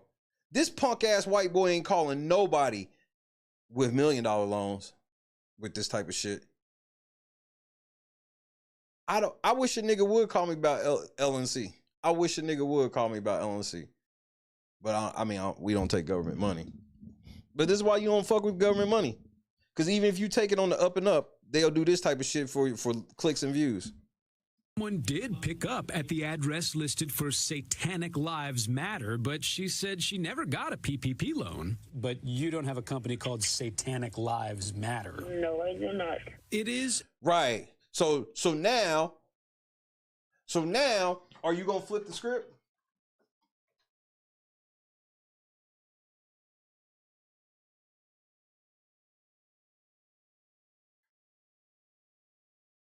Are you gonna flip the script now? Are you gonna talk about how the government is just letting all these fucking hackers do all this shit? Because you didn't even put that as even a possibility that some of these people could be victims of identity theft. Nope. You sat here and you saw these names and you called them, and then if they say they ain't got it, you probably don't even believe this bitch. Even though that's more than likely what happened. Important to point out, none of these crudely named companies has been accused of wrongdoing, and the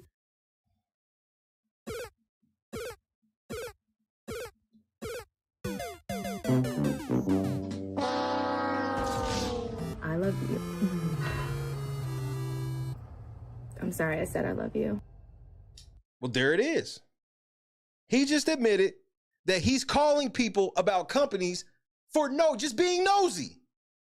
You want to get cussed out? Call me just being nosy. Fuck the fuck.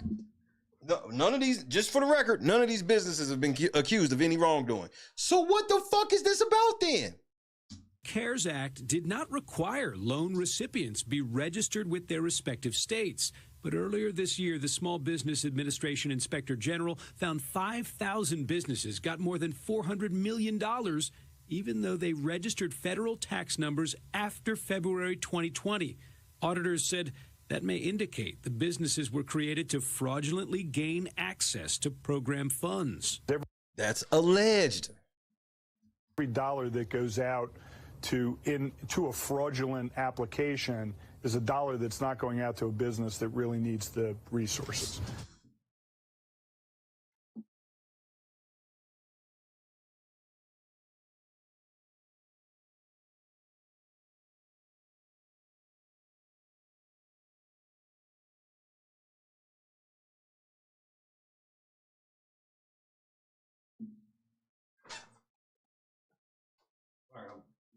April about to make me fucking go off on her, nigga. I don't know what the fuck she thinks she doing. Tom Miller is CEO of ClearForce, a company that works with financial firms to root out fraud. He says his team did its own analysis of more than 130 PPP loan recipients. He found more than 1,000 of them were run by people with felonies on their records. Recent felonies were supposed to be a disqualifier. And half of the felons that we found, the felony crime that they committed was financial fraud. We see again. Y'all sitting here doing a bunch of policing that don't need to even be done. So now y'all just starting shit. I just always find it funny when people always are doing their independent crime searches, especially on shit like this. They always want to find the bottom people and they want to try to blow the shit up. They got $17,000. This person got $10,000. Where are the motherfuckers that got the millions with bullshit ass shit? What about none of y'all homies, none of y'all rich homies got illegal PPP loans. Every top business Every rich motherfucker, everybody that was making $100,000 of shit before that, none of them stole anything. All of theirs were legit. Right. We couldn't find any of those crudely named companies, so we asked the Small Business Administration about them. An SBA spokesperson told us the agency does not comment on specific borrowers, but stressed it is actually the responsibility of private lenders to vet and determine PPP eligibility. Exactly. So you just literally just guessing. They're doing the equivalent of, you see somebody at Kroger or any type of grocery store, you see them using the EBT card and you start investigating them for EBT fraud. And your reasoning is they look like they fraudulently use food stamps. Because that's all they got here. The names of these companies seem like they did PPP fraud, even though some of them are in good standing. And then all of the things that they're trying to find out, that's not required by law. Never did they say any of the shit that was required by law of these companies they didn't have.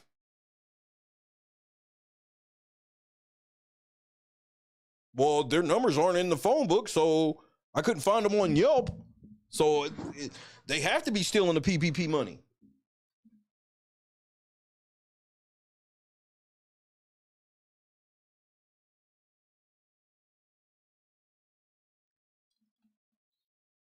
Nonetheless, the SBA says if anybody out there suspects PPP loan fraud, you can report it by going to sba.gov/fraud. All right. Well, what did y'all report? Did y'all report anything? That's what they told them. Well, if y'all niggas ever get anything for real, y'all can report it to here. Unreal. Well, a Memphis daycare owner under a federal indictment tonight after allegedly misusing money received during the pandemic. Court documents name 4 businesses owned by Nikita Kennedy. Now, this is a real story. This news station actually did some real detective work. The other news station was like, this is a lot of work. Let's just find the names that look weird and make a story of that. WG's Ashley Paul joins us now from live outside the Hold on, that outfit's a little inappropriate for news work. federal building. But the legs is looking chocolatey, I'll give you that. And Ashley, you found that some of those Hold on, she got a run. businesses are still operating. Yeah, Stephanie, well, we knocked on the door of the What About Us Child Care Center, and it is indeed still in business, even though court documents allege the owner of that business misused up to $3 million in fraudulent insurance claims and loans. But why would it not still be in business when she's only been indicted? See, this is another thing. They don't like to tell people like really the process of law. So they want you to hear this and be like, yeah, why is she still open if she's under indictment? Because she hasn't been found guilty of shit. That's why. Kids at the What About Us Child Care Center play on this pretend police car on the playground. I'm all with bringing down criminals, but I need y'all to understand. You know how you hear all these stories about like how actual criminals and shit get off? It always be because of this corner cutting that niggas be doing. This corner cutting gets cases thrown out. As a federal indictment hovers over the daycare they attend. According to that indictment, Nikita Kennedy, quote, unlawfully obtained money and other property by means of false and fraudulent pretenses, representations, and promises, end quote, when applying for PPP and economic industry disaster loans for her 4 businesses, which include the Child Care Center, What About Us Adult Daycare Center, and What About Us Home Health Care, along with the What About Us Foundation. Kennedy allegedly received more than $100,000 from the Small Business Association and another nearly $250,000 in PPP loans. According to court documents, Kennedy was not truthful on her applications about key information, including revenue and number of employees. This is what be killing me. I'm supposed to take this story serious while y'all showing money being printed and checks being printed. What does that have to do with the daycare? Show shit from the daycare, bro. Which impacts the amount of the loan. It also says Kennedy submitted bills to insurance companies for people that were never patients and got payment for her home health care center for services that were never actually performed. Bitch, if you They say did she any got of this, away you with gone. almost $2.7 million. According to documents, Kennedy allegedly put a down payment on a home and purchased a Rolls Royce and a Corvette with those funds. You did it. I'm sorry. The moment I hear purchases like that, you did it. That's those are the instant purchases of a swiper. And will now be required to forfeit those vehicles.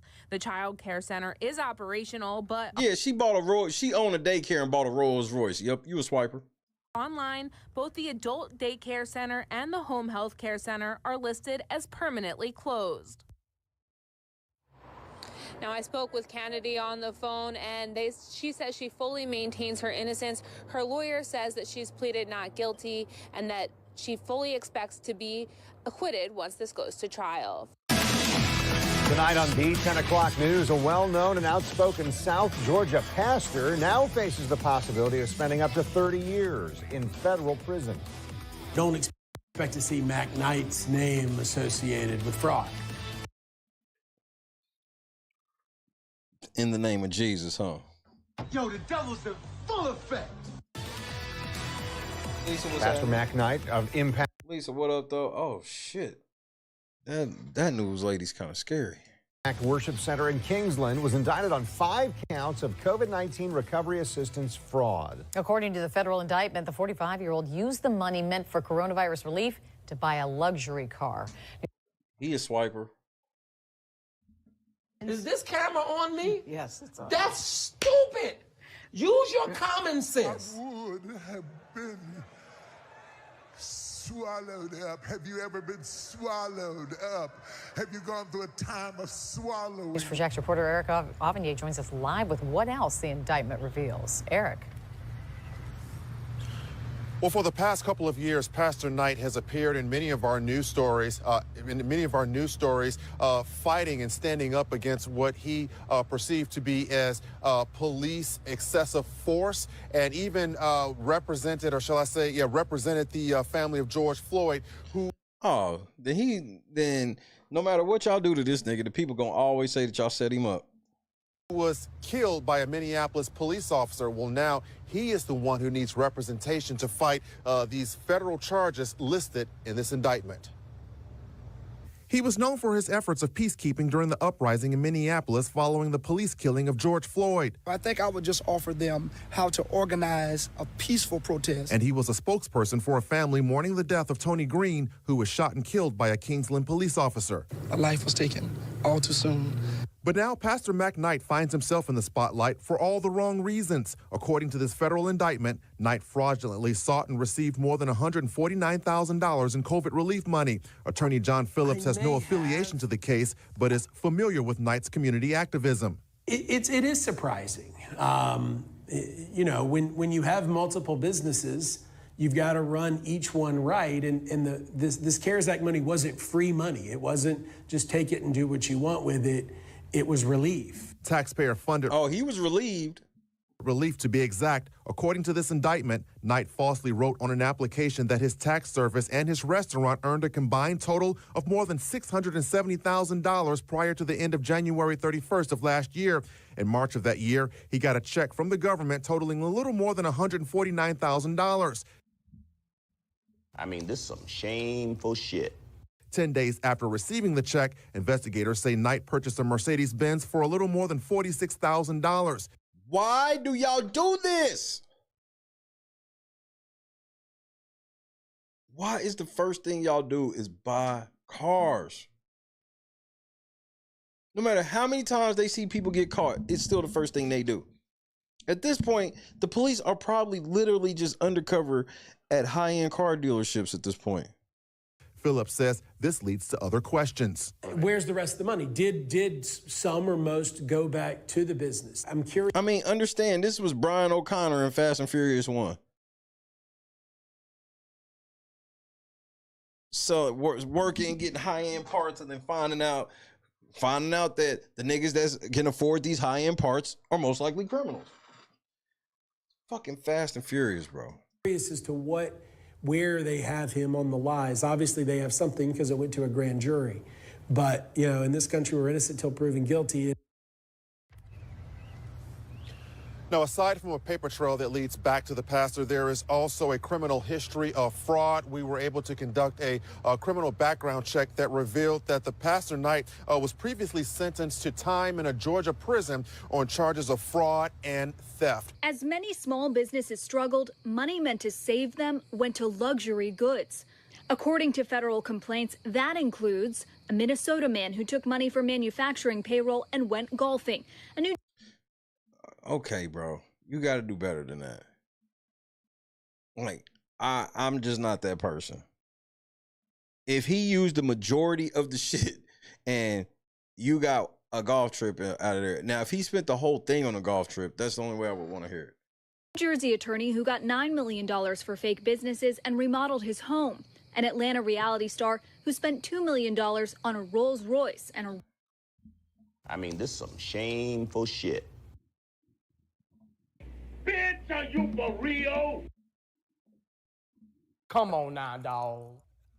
Come on, man. What the fuck are they doing? See, I can defend the golf trip because that's like a couple $100. The Rolls Royce, I ain't got nothing for you. Rolex watch, and a former NFL player who allegedly joined a scheme to get $24 million in federal funds. I'm still rich, y'all broke, and y'all are stupid. They all deny the government's charges. The Justice Department so far has charged more than 50 defendants for attempting to steal over $175 million from the Paycheck Protection Program.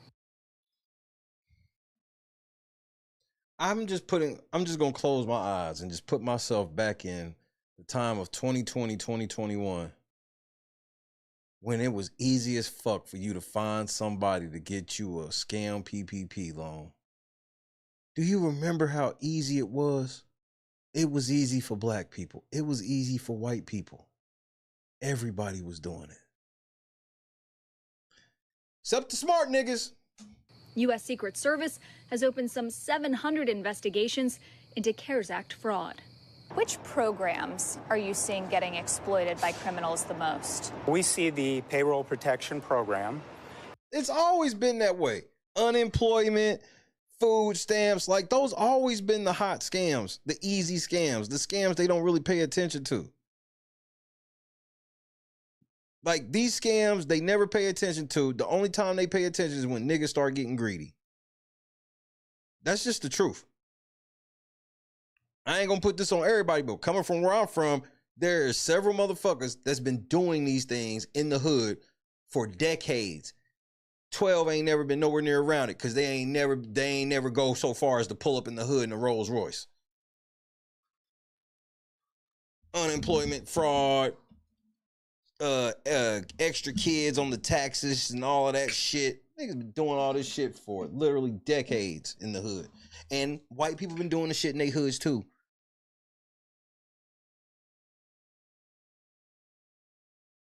It's always the people that go above the hours, like,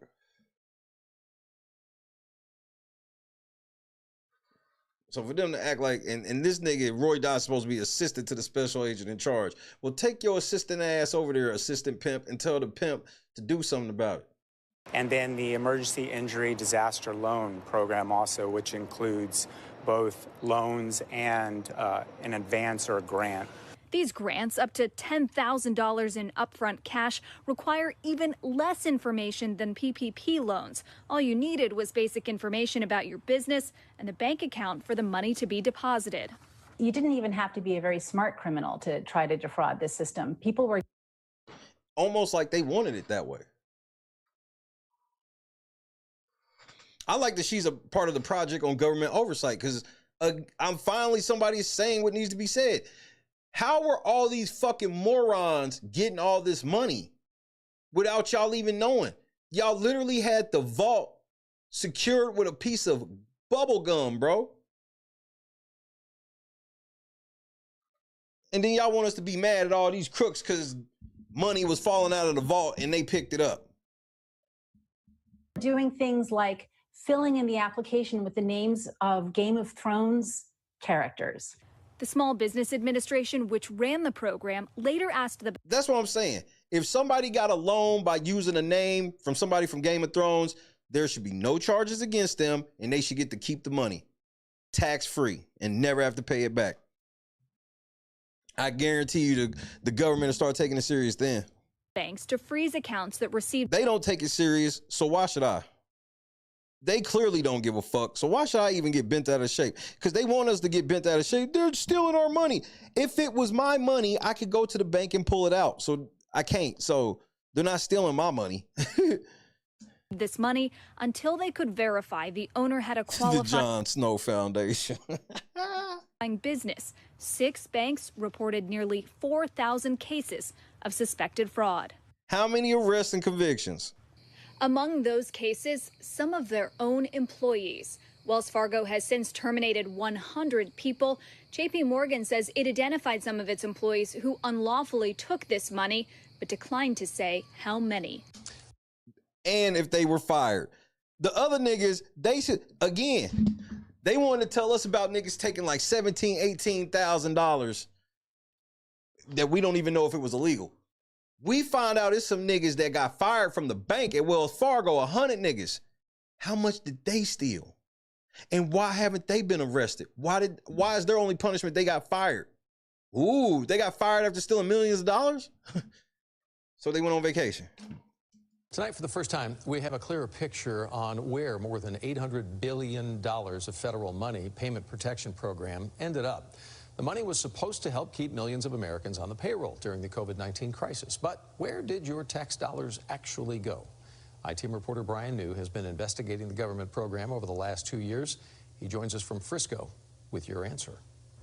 So the whole point of all those PPP loans was to save jobs, and the program did that. It just wasn't very efficient at it. According to a new study by the prominent group, the National Bureau of Economic Research, only about a third of the $800 billion ended up in the hands of workers who otherwise would have lost their jobs. But here's the other thing. Why won't the government tell you that there are businesses that they know are illegal businesses that got these loans, but do not give a fuck because they paid them back? See, that's the rub of all of this. That's the other stupid part. If you was going to illegally take this loan, you should have made sure to pay it back.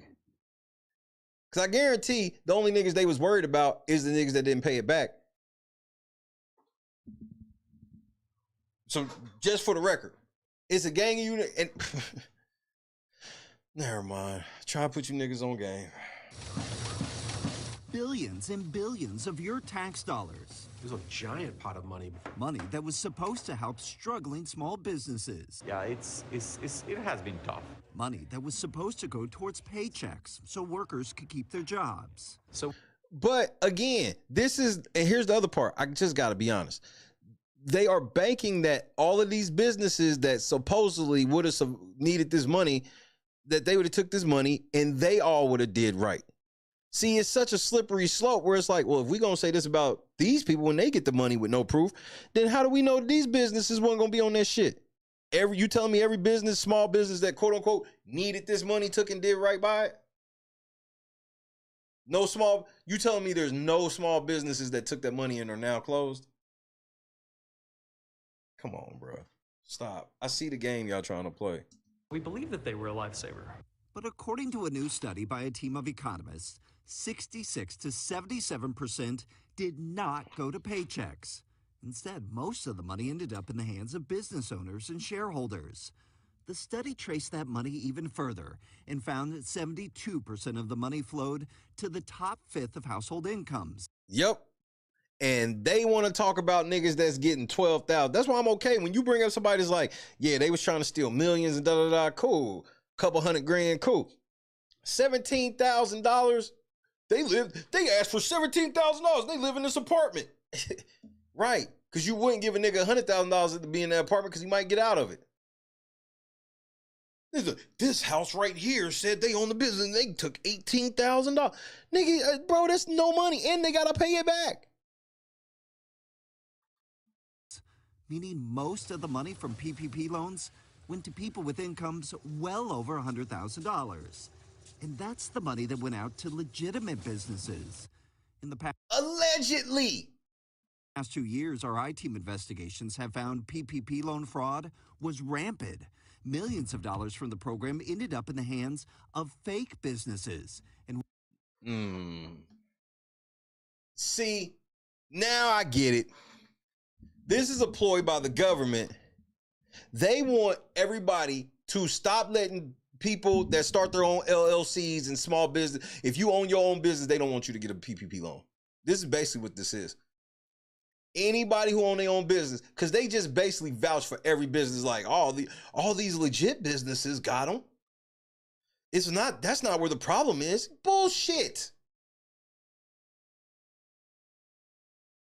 You telling me none of these motherfuckers got an account that try to push and pull through a loophole and then, man, stop, bro. Fucking liars. Was used to buy fancy cars, houses, even trips to Vegas. You'll never get it all back. Right, and that's the other thing. There are some people who fucking stole money that didn't spend it recklessly. We got to stop making it seem like there wasn't those people as well. A lot of harm these folks did. It wasn't just stealing the money, but stealing the opportunity for another business to actually remain in business. In many ways, this was all predictable. The study concluded that prior to the pandemic, the U.S. had no system in place that could target the most needy Americans during emergencies. So instead, the U.S. flooded the entire small business sector with money. The report notes it may have been necessary only because the U.S. was not prepared. So I want to throw one more number out there from this report that really speaks to how inefficient this program was. According to the report, for every job saved, it costs you, the taxpayer, $170,000 to $257,000. That means nothing to me as the taxpayer. I was never going to have access to that money. That's why that shit don't work. That's why all that politics speak and that shit don't work on me, bro. This shit where y'all be fighting over money you will never have access to. Hey, that's our taxpayer money. It could be going to this. Nigga, they just because it could be going to that don't mean they would put it to it, motherfucker. New tonight, luxury cars, million-dollar homes, and cash hidden in the Middle East. A Mesa couple is now headed to jail for COVID relief fraud.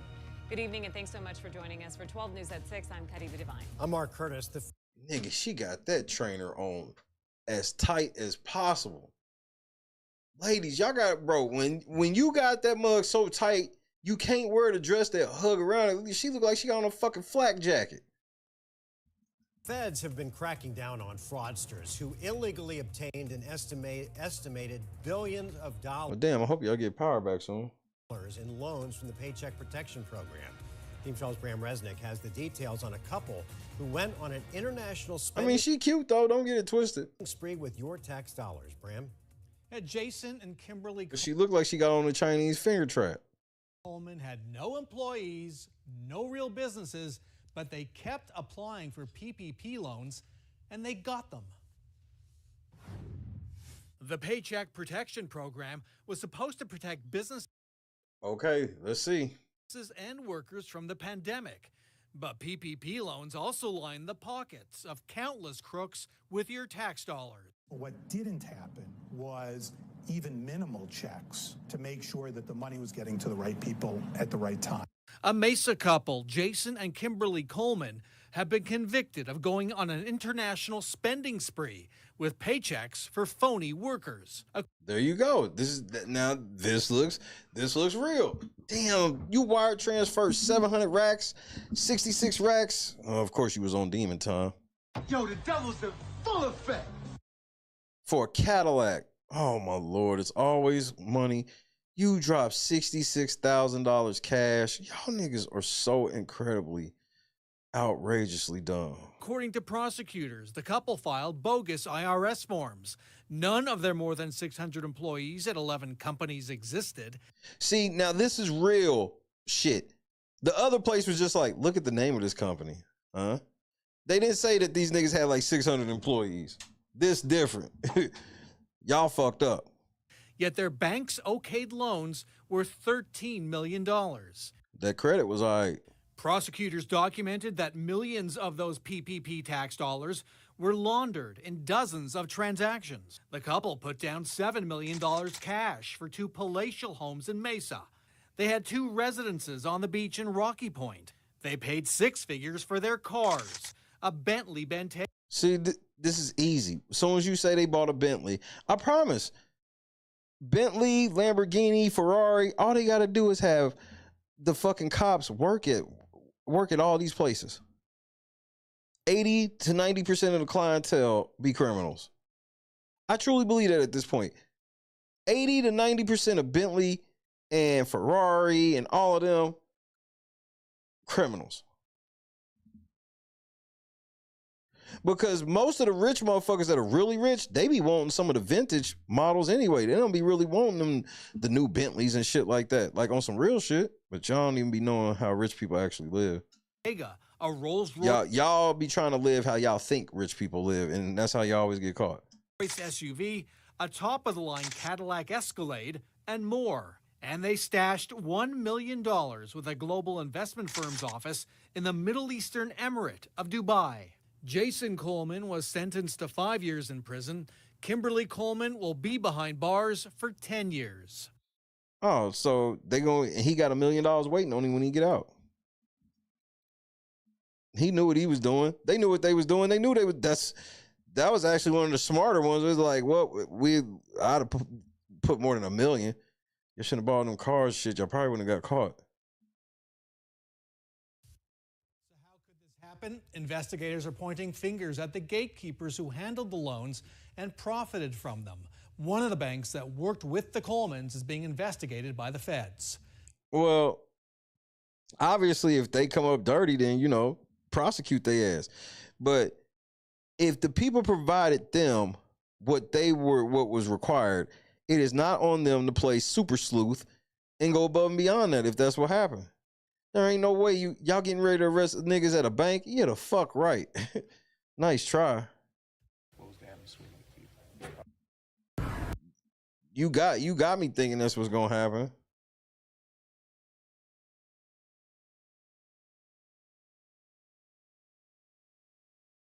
Outrageous, bro.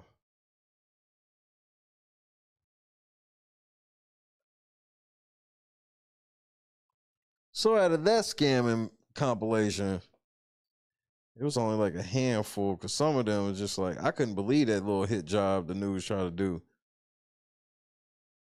I mean, that was total fear mongering. Listen to this name. Hey, Christians, did you notice somebody named the Satanic something got this shit? Satanic Lives Matter? Which a true Christian would agree that Satanic Lives Matter, like. But I digress.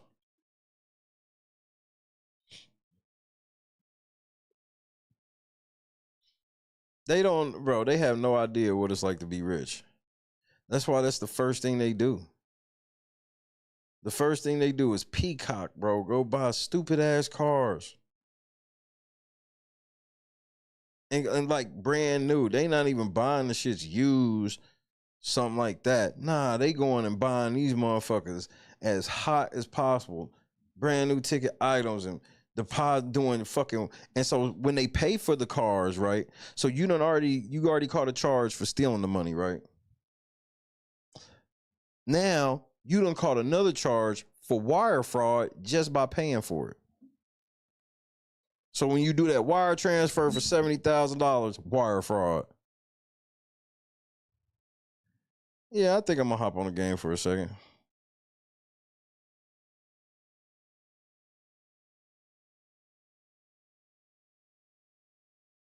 Unreal, bro.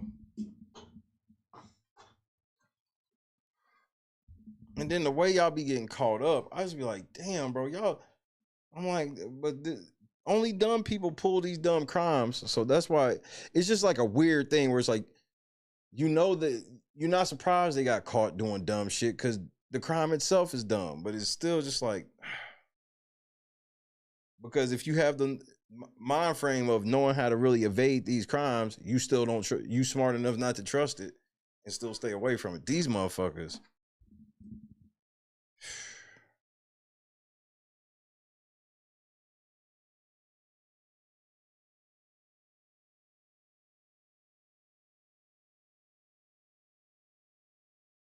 I'm like, why do you want status symbols when you know you illegally obtain this shit?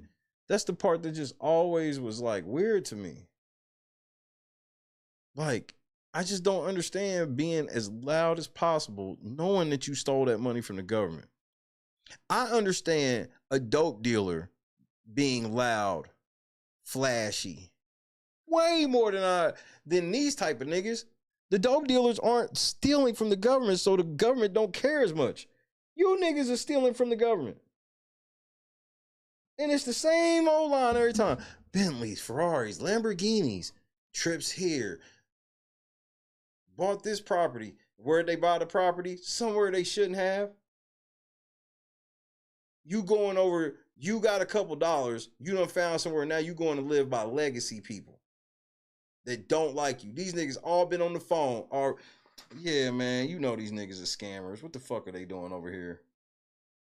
Yeah, let's start investigating their asses now. Get them up out of here.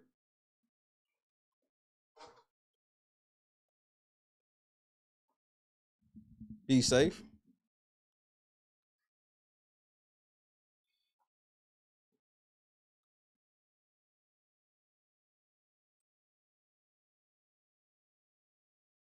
They should have never gave y'all niggas money. Bro. Purchasing property in Jackson, Wyoming. Just going to the most hottest spots ever. Like, you can't do it. You can't take stolen money and go live somewhere where it would be hard to stay if the money was legal. If your money legal and you move to certain places, then people gonna trip. This is how they are.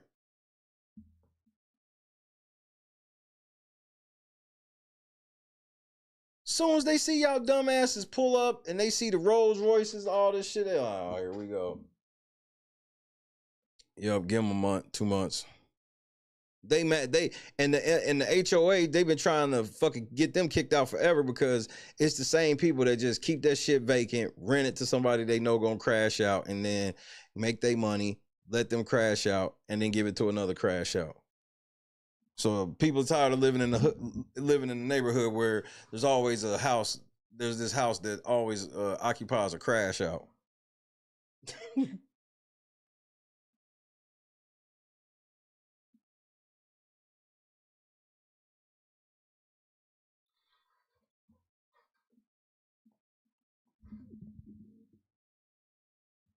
This is it's a wild game. I just don't understand stealing from the government. Especially doing electronic crime where it's just like, bruh, like, if you gonna steal from the government, you should just get the pistol. That'd be better than like trying to do it electronically. Cause once you get, they just wait until you get enough.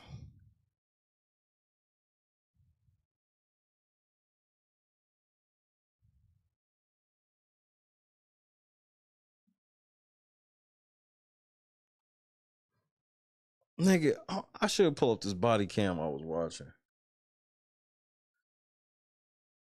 This nigga ran from the motherfucking police, nigga, and got away on the craziest shit ever. But he left like his mama or grandma or whatever at the store. She was like part of the scam. Nigga, they caught her, locked her up, and she stayed solid, nigga. She stayed solid. They was like, yeah, if you don't tell us XYZ, you going to jail. She was like, nigga, take me to jail. I heard LIA motherfucker, he lost his trespassing case today. You gotta pay that fine, nigga. I told y'all they wising up on you stupid motherfuckers doing that goofy shit. They got lawyers and that know how to read the laws better than y'all, and they have started crafting fucking laws to keep y'all niggas up out of them. They're annoying these niggas now. And apparently it's almost like a speed trap for auditors where he got caught. Like, cause he's not the first auditor. They basically used past case law to prove that he couldn't do shit about it.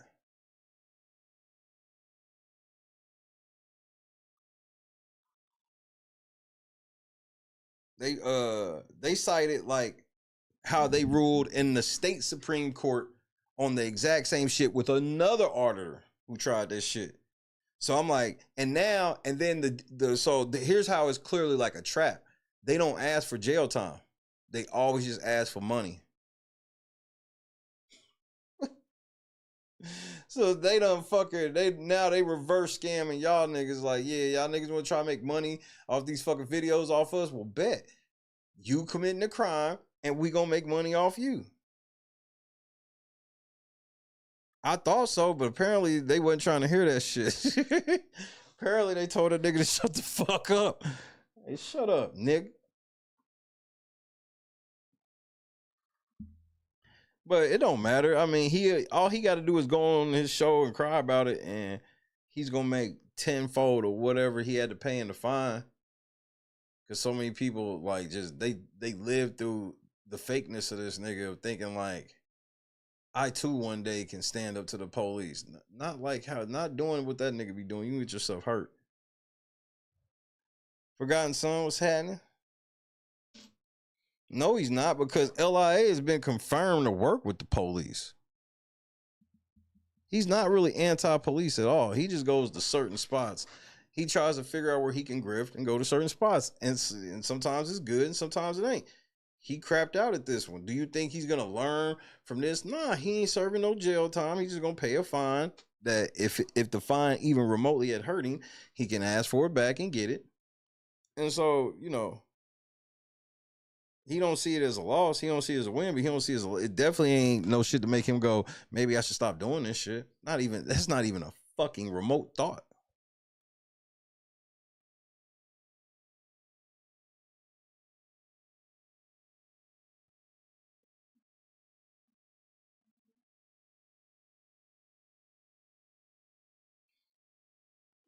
It's a damn shame, though.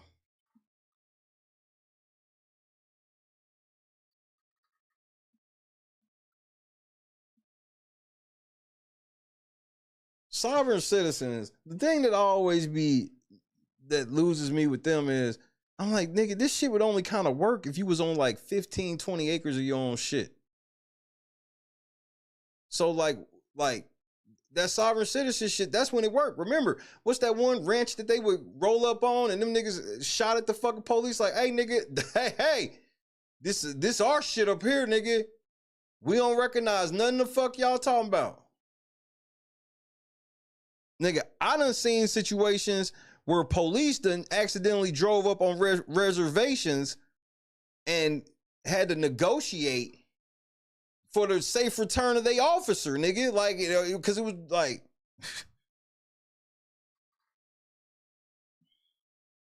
yeah, I'm not driving, I'm traveling. Yeah, you can pull that shit on your own land. Like, if you sitting here, you got like motherfucker 40, 50 acres of shit, and these niggas want to pull up on your shit, be like, hey, I need to see your license for driving around up here. Now we talking. These niggas be in the most public of public, on the most public, they be on a public highway, nigga. These motherfuckers be wanting private rights on public property is the wildest shit ever. That's the way I look at it. You asking for private rights on public property. What kind of shit is this? Hey, we might have to check this out tomorrow. I have to see if there's a demand for it. Matter of fact, I'm about to pull up this body cam with this motherfucker. This nigga running from 12. But look, I think Brick Baby is a fed. And I think I got proof. I got the Quando Rondo interview, academics interview Quando Rondo. He's trash at interviewing. It is what it is.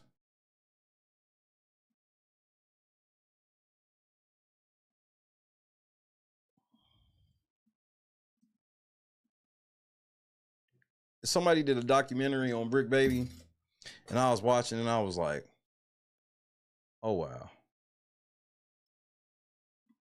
I was like, this nigga might be the feds. This nigga used to be in commercials as a kid. That's where you always miss me. It was like, wait, I thought you was a gangster nigga forever, but you been in entertainment. Wait, and then your mama was arrested and did fed time but got out. Wait, so you could be. Wait, so you've been arrested a bunch of times, so you know everybody too.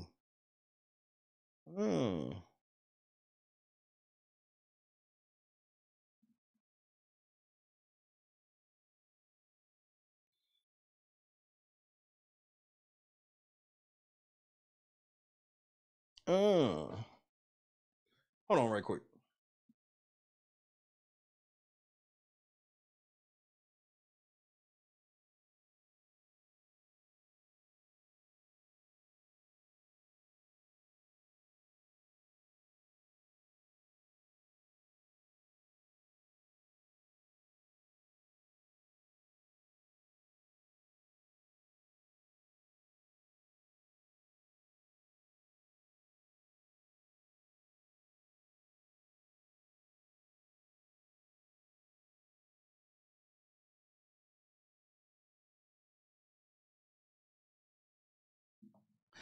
Oh, let me clarify something right quick. Today is not Christy's birthday. Christy's birthday is the 16th. I don't know who started this rumor, and it caught like wildfire, so I had to like remove all the fucking comments. I'm like, I didn't like block nobody. I just removed them because I'm like, nigga, it ain't her birthday. I don't know who started it. Now, I got something on deck for her birthday. If she's not surprised by this, it's going to be a wrap. Yeah, I saw that too big, but this feels like a play by Adam. He put Brick Baby on leave over that shit he said over Gucci. Stop. Adam, the motherfucking this is the most play no jumper done got in a long fucking time. And it's all because of Brick Baby.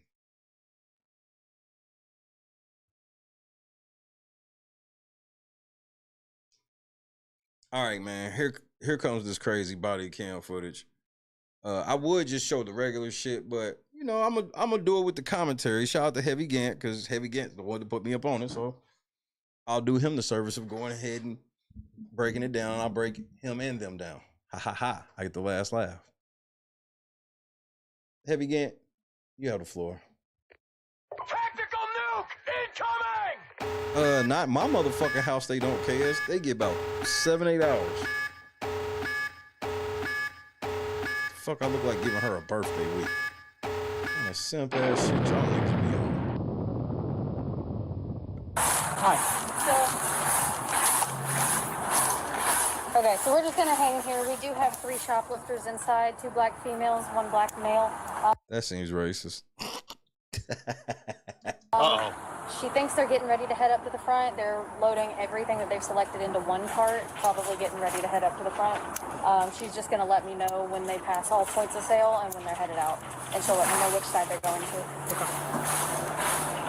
Right, Gabby? You'll let me know which side they're going to? Okay. All right. She thinks one of them might be coming out before the rest of them. So she'll let me know about it. So you was the first one, Tracy? Yeah. Nah, we ain't doing that shit. I can't afford birthday week. Birthday week is expensive. But they're still loading up right now. I'm pretty sure she did. She came in, grabbed a cart, and headed straight down that front. So if all else fails, we can just identify them. No, I ain't tripping. I just didn't because everybody saw it and it just caught on like wildfire. I was just trying to put the fire out. Just all. So that way when people, so then when her birthday pop up, everybody like, nigga, but I thought her birthday was the other day. Nope. Go from there.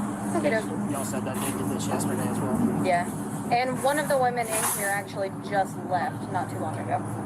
Wow. Some literally do be saying birthday month. Yeah, ain't no big deal. Ain't like she said something or nothing.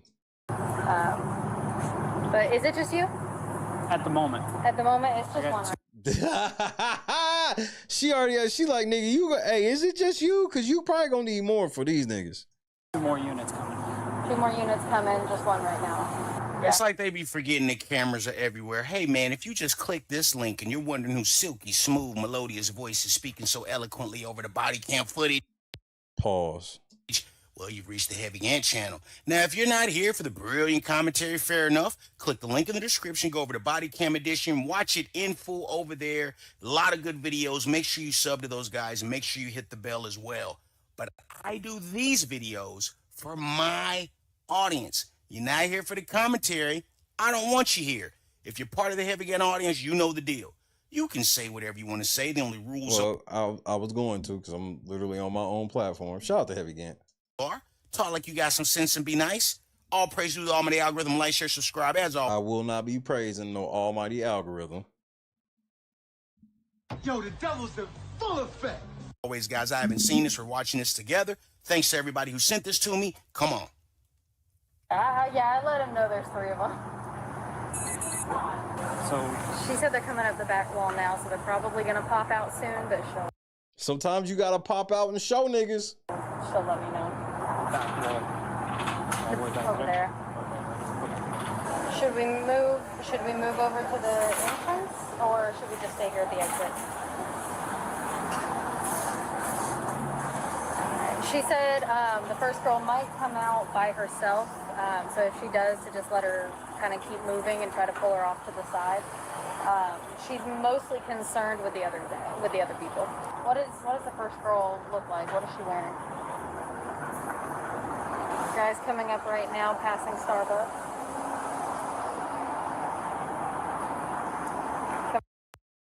Get ready, nigga. Coming out of the exit. Now. I'm right there. Who, the guy in the pajamas? Okay, the guy pushing with Carter.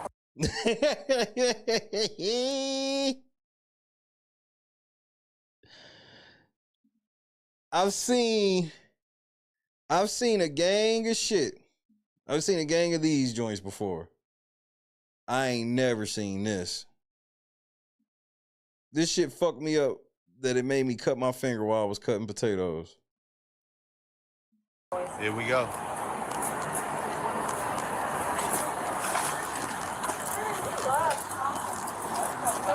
That nigga already C12. He know what time it is, nigga.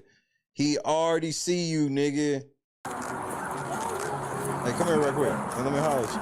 I got a receipt. You have a receipt? Let me see it. I have it right here. He's gone. That nigga got that lead quick, nigga. No, I got a receipt.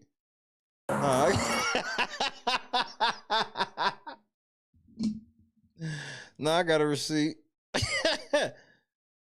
No, I got a receipt. I got a receipt. You have a receipt? Let me see it. I have it right here. He's gone.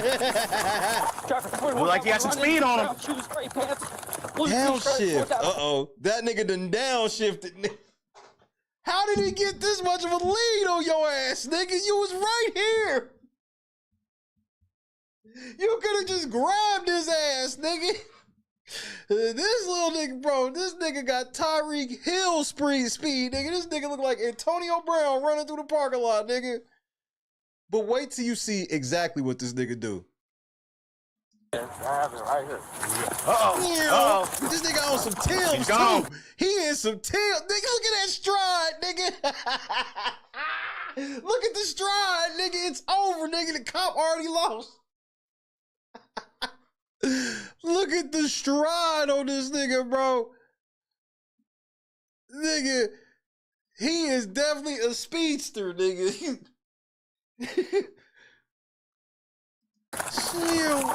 Look like he had some speed on him. You damn right. This nigga go, nigga. He is some Tim's, nigga. Oh, shit.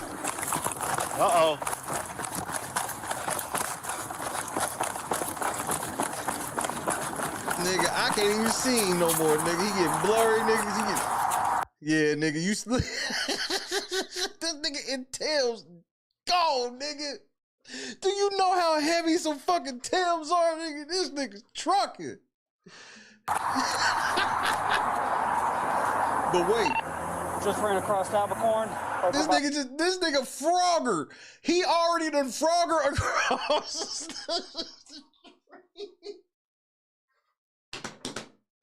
He got on some cement bricks. Go, nigga. Hold on. I gotta see. It gets crazier than this, but I mean, this nigga's acceleration's crazy, nigga. This nigga's acceleration's crazy. Rocket Ishmael in Tim's. I got a receipt. Yeah, I got a receipt, nigga. On your mark. Right here. Nigga. This is a Target receipt, nigga. This is like somebody said it. That is a little ass receipt, nigga. There's no way this receipt is for all. Hey, just grab him. Yeah, just grab him right quick.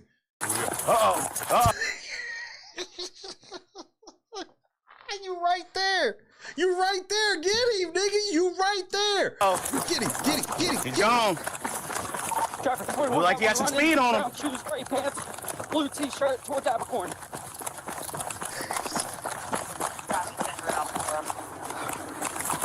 Uh-oh.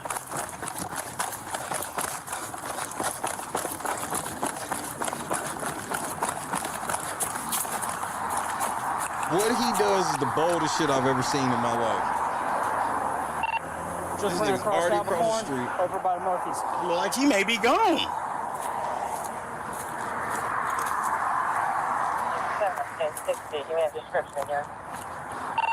Brown boots, gray pants, blue t-shirt at Murphy's.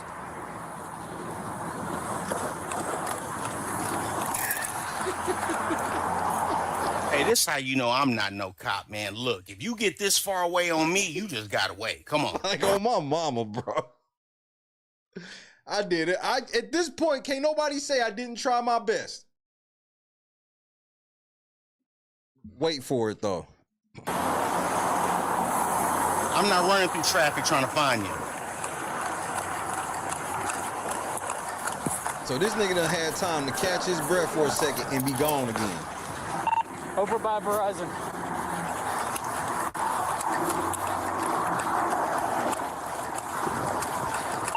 Running back towards Target. This nigga's right here. This nigga done baited the cop across the street, then ran back across the street. Wait for it, nigga. Running back very slow. Hit that bush. Uh-oh. Oh. Clear the brush. 2-4 towards Target. So now if the cops done went to this intersection, they can't just dive back. This nigga somebody smart, come. bro. Watch this nigga do. Somebody come get Officer Brisket a bottle of water or something. Officer Brisket, nigga. Come on. Give it up. Uh-oh. He just ran up the hill into the Target parking lot. Back to the scene of the crime. See him? Where's he at? Just jumped into a gray sedan.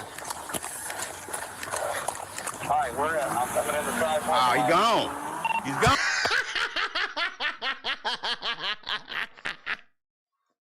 This nigga sent you on a lap run, nigga. Got you back, hopped in the whip, nigga.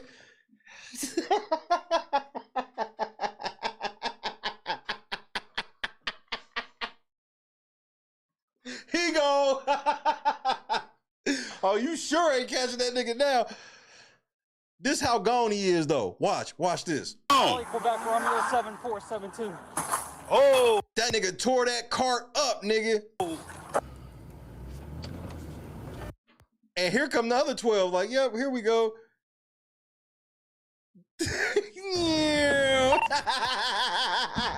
Coming out near Bank of America. All right, it's going to be a Volvo sedan, 2-door, driven by a black male. This nigga cold.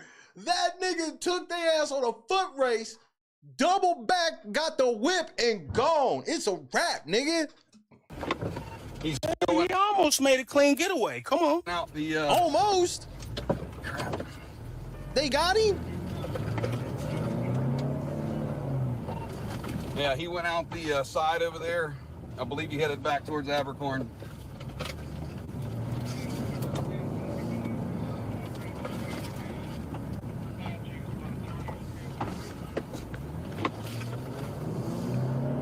All right, I don't have sight. I'm gonna turn off my lights and sirens. Uh-oh.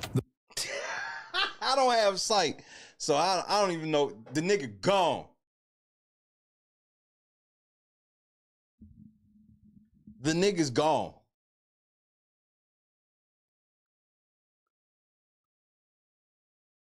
But here's the fucked up part.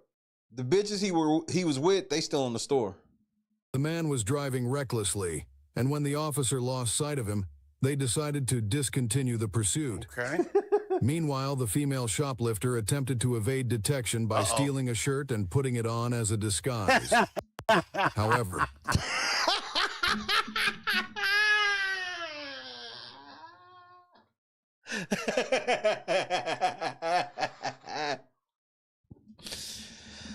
oh no. Loss prevention was not fooled by her tactic. Do you think that you're not being watched? What is going on with y'all? Do you think you're not being watched? You think you're going to go in there and just put something on and then walk around like you didn't just put that shit on and not buy it? Come on. Is this camera on me? Yes, it's on. That's stupid. Use your common sense. Johnny Street, I'm pretty sure she was with them, but she just put on a new shirt. This one? Yes. All right, I don't have sight. I'm gonna turn off my lights and sirens. You snitch. Page 5 to Utah, that comes back to 2122 Mexico Street. Hey, bitch, if you run, you might get him. He on his fifth win. Hey. Here we go. You got ID on you? First name is Trayvon. Let's walk back up here. All right. Wait, I ain't did nothing. What you? I ain't did nothing. You're a known shoplifter. Oh. What do you mean I'm a known shoplifter? What does that mean? You're a known shoplifter. And you're all she had to do was not put that shirt on and just walk out. What the fuck could they have done to her? She didn't steal anything. This woman sound like somebody's grandmama. Come on. Give me your hand. Don't hand up. That's a lot with you. Don't give me. Give me your hand. Hands behind the brisket, man. Don't drop my phone. Uh-oh. Stop. Right. By putting this shirt on, she could have just left out of there if she didn't put the shirt on. She's so stupid. Private air clear 11-4. You tripping. It's a lot. It's going to be a 2004 Volvo S80 green in color. Nigga, turn your radio down, nigga. Y'all snitching all over the radio. Green, almost silver looking, and it does have some damage. Looks like on the. Yes, I think she just. Oh my lord! No, you didn't just, bro. I can't remember which side. It was either by the headlight. I believe it was on the passenger side, but I'm not sure. It could have been on the driver's side. Are you serious? 42 suspect. Are you serious? Yesterday with felony out. Traffic 41. I got one female detained. Copy. Did you pull that shirt off the sales floor? What? You didn't. That's fine. They'll be able to watch video. Let's see. Yeah, it chose the brightest shirt ever to steal, and then didn't even go in. She didn't even go into a motherfucking changing room and put it on. She put that shit on right on the sales floor like a dummy. What video look like? It's real simple. It's real simple. Seat on the bench over there. You know they got cameras. Granny, you know they got cameras. Do we have what? Property. The property. The cart full of stuff. Oh, yes, right. It's definitely, I have to guess it's but I'm taking away from idea. Hey, that's another thing that you know Heavy Gann is not going to be. Somebody's loss prevention person. You got Yeah, I'm good. to sit there and look at these cameras, look at these screens all day and catch people stealing, man. That takes a lot of work. Come on. And that's if she's good at it. She might not even be good at it. You have ID? Of course not. You got away with it. Yeah, he ran across the Abercorn and came back, jumped in the car. I mean, this nigga's out of breath. What's the last name? Hey, officer, why don't you just go ahead? Why don't you go ahead and just take a seat so you don't pass out in this motherfucker? Like, real talk. Just go ahead, take a seat, ask for a water, get your composure, and then get to talking, because I don't want you to pass out. Come on. Okay. She already said take a bitch to jail, bro. So you'll just sit in jail until you are identified. Okay. Okay. So you'll be booked under Jane Doe. Okay. Okay. You still want to see it done? Yes. Okay. Traffic 41 to 41 Alpha 2. Yeah, go ahead. Whenever you're available, I need you inside loss prevention. This is somebody, auntie or granny in there. What you in here doing, ma'am? You got your nephews in here stealing with you? Come on. Man, her nephew gone. That way now. What's happening? Give me just a minute. You can wait. I want to add this car to the 10-4, bring your little toy. Just wanted to see if we needed assistance. Just so you know, you're refusing to provide your information is another charge. It's called obstruction by hindering. It's called what? Obstruction by hindering. Now I want you to watch how this cop think he getting ready to intimidate this bitch, but this bitch has clearly been in the system before. And what was that? Watch If this. you not provided me with your information that you are required by law to provide. Just take me to jail. What's your last name? Simmons. Simmons? Spell that. You can't spell Simmons?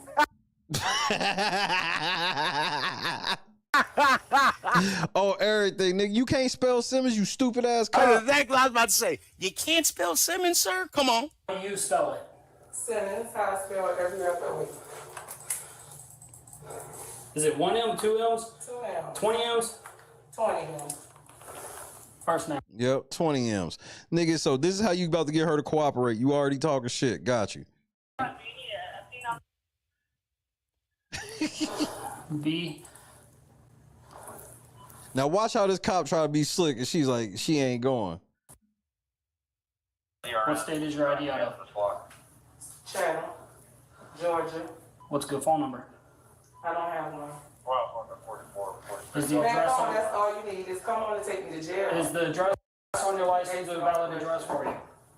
And she ain't, hey, look, she's... That nigga think he's slick. Yeah, can I get a valid phone number for you? No. Talking like that. This woman done been to jail before. She know the procedure. Come on, take me to jail. Come on. You got everything you need. Is the address that is associated with your driver's license a valid address I for don't you? have a driver license. You've never been issued one by the state of Georgia? No, Or any I state? don't drive. Lying. She's about to get charged. Want me to start handing you stuff? Yeah, that'd be This nigga think he about to scare a career criminal over a shoplifting charge. She know what time this is. Remember, they said they known shoplifters. So she know what time it is. She know she ain't getting ready to do no time. She know that this nigga just mad. I don't charge you with that. I ain't walk out with nobody. No. She helps selectively. I did not help nothing. Do nothing. This bitch is stealing Christmas gifts. Okay, you can argue with the courts about it. I will. Yeah, that's why I told you to take me to jail. Yep. Hinder in progress. Sorry. What up, bro? Oh, that is you. Go figure.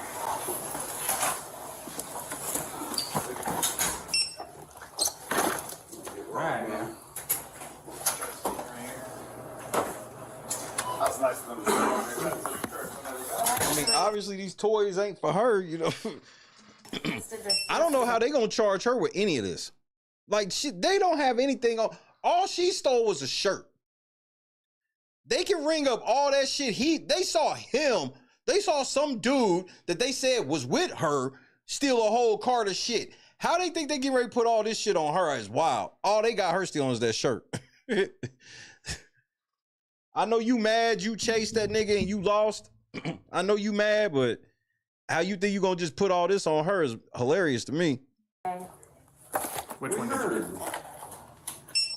It was Because obviously she ain't gonna cop to it. She told you to take her to jail. Now, she don't want to answer none of your questions. Lawyer time. It was the season. I was so far. I was by the precinct. So I was like, Oh, y'all was getting ready to sell this shit on Facebook Marketplace. Oh yeah, they had plans, boy. They doing a lot of stealing of toys. Hey, right around Christmas season too. Facebook Marketplace. Come on. So she provided me with a name and date of birth. all right, we'll check it. Mm-hmm. Sometimes that's my name. Okay, well, we're just gonna double check it. I had to tell her that I was going to talk to her obstruction by hindering. And this bitch is at work in December with a Michael Myers t-shirt on. Yo, the devil's in full effect. Yeah, she definitely seems trustworthy. Is this? There's more of those? Stuff right there too. Yep. Yeah, he had. You could see the. Those him. I mean, Those him. That's her. verify what? I'd verify her. Y'all tried to take too much shit, nigga. After you.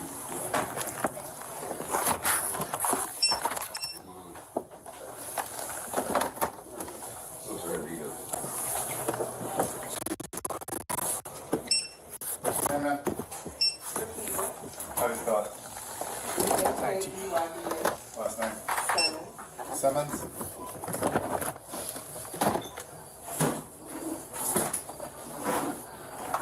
Where the fuck were all y'all at when that nigga was running in the parking lot? I like how all y'all niggas got here after the running was over. You know there's stuff in the bag? There's stuff in the bag? V-A-K, what? I'm sorry. E-Y-D-A.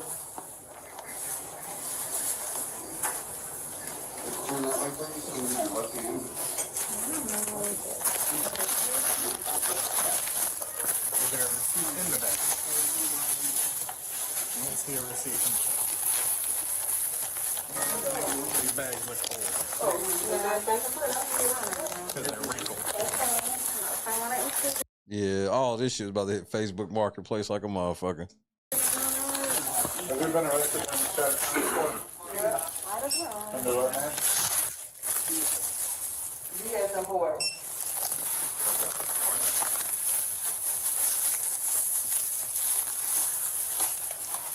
Loss prevention is easy to spot. They just literally just follow you around. They be thinking they stealthy, but they don't be.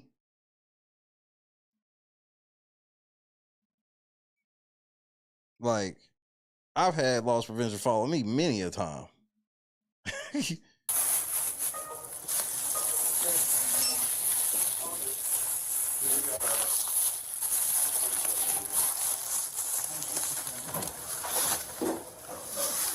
Oh look, shoplifting. Uh-oh. That was why she didn't want to give me her information. There it Nigga, they told you she was a known shoplifter in the beginning.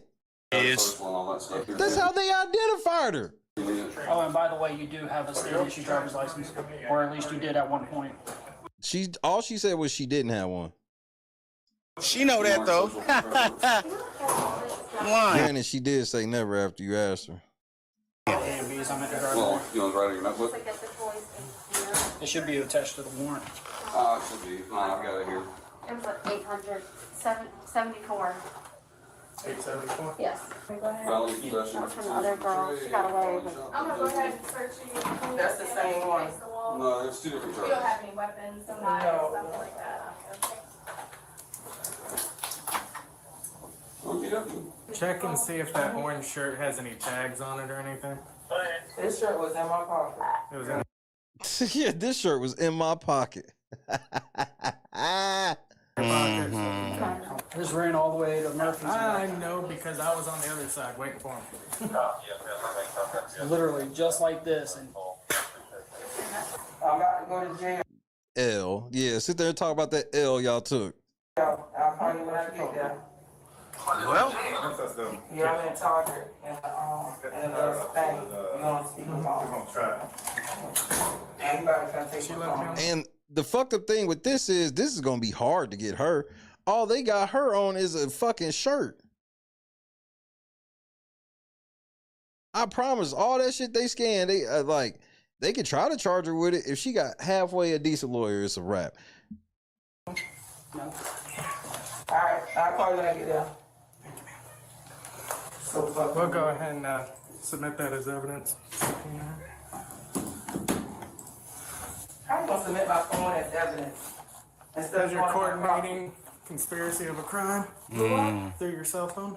I believe your cell phone has information regarding the people that you're... That ain't gon' nigga, if you think you getting ready to get a warrant to getting her phone over her, you can't, bro, no. The nigga that ran away, he didn't even take anything. I don't even think a prosecutor gonna even really take this shit seriously. Like, I know you want to get that nigga, so you gonna try to press her, but they career criminals. This ain't gonna work. Still shoplifting. Well, it's the iPhone. Y'all can't get in it. She said it's an iPhone. Y'all can't get into it. She a career criminal. She know what time it is, nigga. Like, this shit ain't...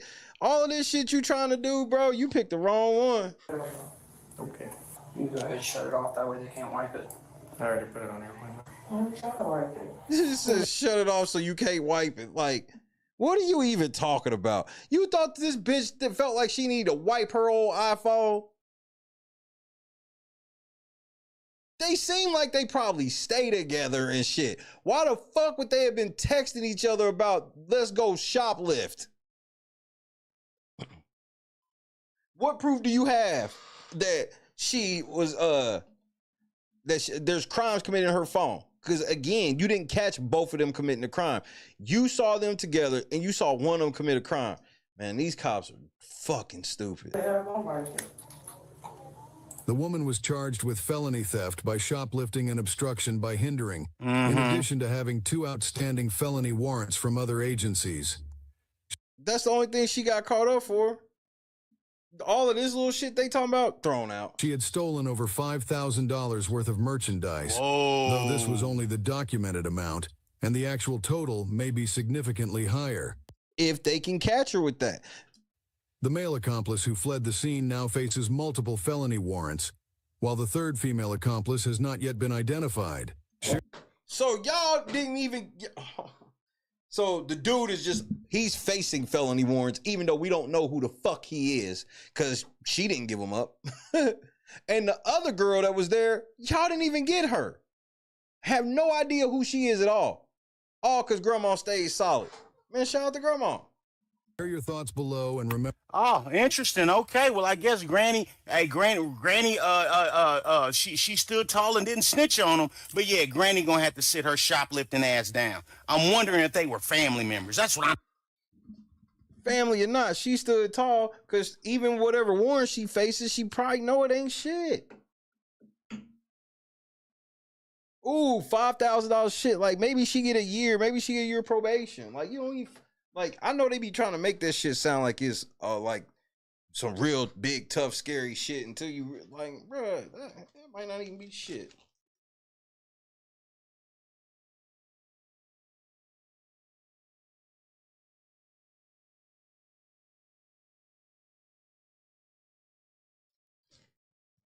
Motherfucking 12 took the L, nigga. Y'all let a nigga in Tim's beat y'all on foot, run y'all in a circle just to get in the car and peel out past all of y'all niggas and get away. And then y'all try to trump up charges on this old woman. That's the other thing. You trying to do this shit to a woman. Maybe if it was a dude you was trying to trump them charges up on, maybe you have a chance. You trying to trump these type of charges up on a motherfucking grandma, nigga.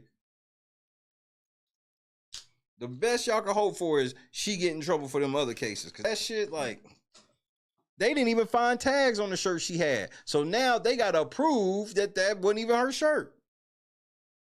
And then a prosecutor going to be sitting there like, why am I going to waste all this time just to do what to her? Since we mad at her, make sure she gets a year.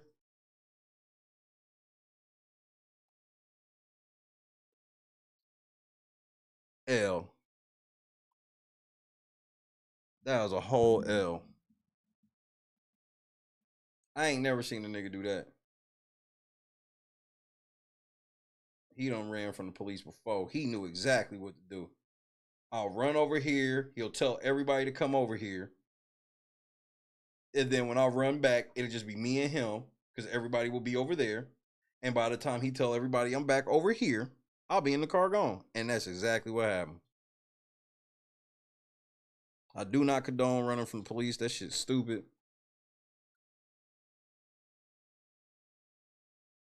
Very rarely do you see some shit like that. She ain't speak. She's like, take me to jail. That's why it just made me go back to when that Target chick in the beginning said they known shoplifters. So that was the whole thing.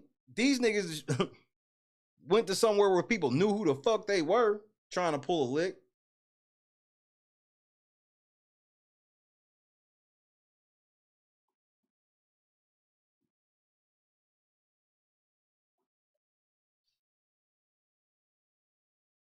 Then y'all didn't even get the other chick went totally unidentified. The dude went unidentified. And then they try to threaten her like, yeah, we gonna submit your iPhone as evidence. Yeah, nice try, nigga. That ain't how that shit work. You can't submit somebody's fucking phone as evidence just because I think that they talked to something. No, you gotta do better than that. That's why the nigga was like, well, just power it down to make sure you don't wipe it.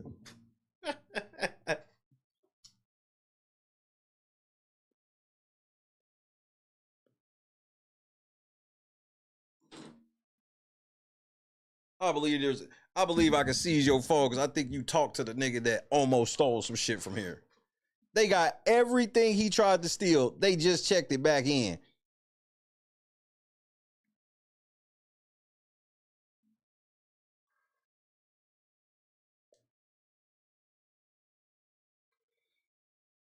Just admit that you want to hit them with another crime because you was mad your big ass had a shake.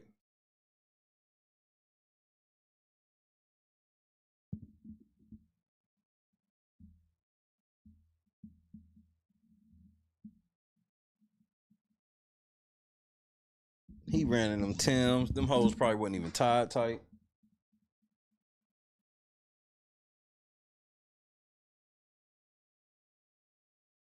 Now I do want to commend the police for being smart and being like, I'm not just about to be driving crazy through here with my lights and shit on. I can't even see the nigga. Respect.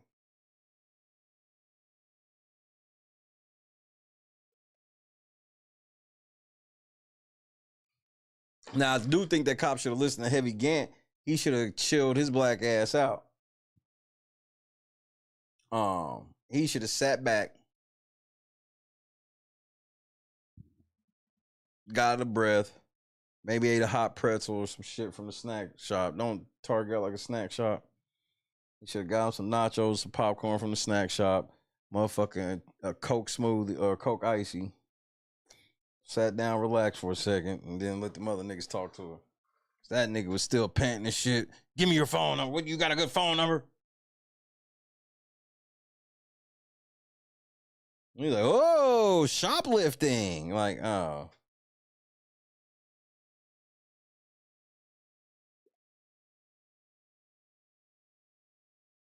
Nah, they couldn't afford Starbucks, and they don't like it. They're like, why would I pay $10 for Starbucks when I could pay? That's where he got that receipt from. That receipt came from the Target snack shop. They went to eat there first because he knew he needed the motherfucking carb up because he was going to be doing a lot of running. Now I got my receipt right here. Yeah. I mean, he built that lead on that cop quick. Never once did I hear that cop say, man, I got to start going to the gym more. He beat my ass in that foot race. Then the cops roll up, yeah, you told us to go over to Murphy's. Yeah, I know. Ran back. Genius. That was one of the smartest police evasions I'd ever seen. I ain't gonna lie. I don't condone you being a fool. I don't condone shoplifting, running from 12. because the likelihood of it happening like that, and then they still don't know who this nigga is. When we find out, he'll have all types of felonies. Well, good luck, nigga. The car probably wasn't even his.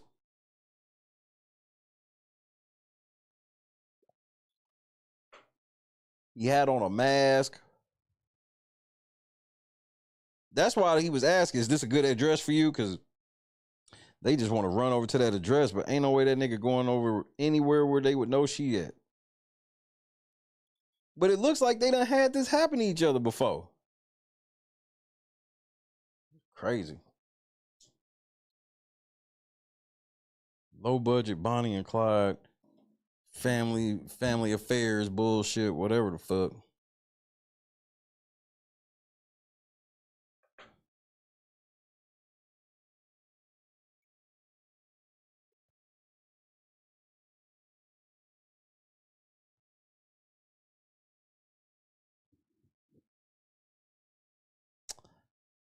I want to know who else went to them Asian parlors besides 12.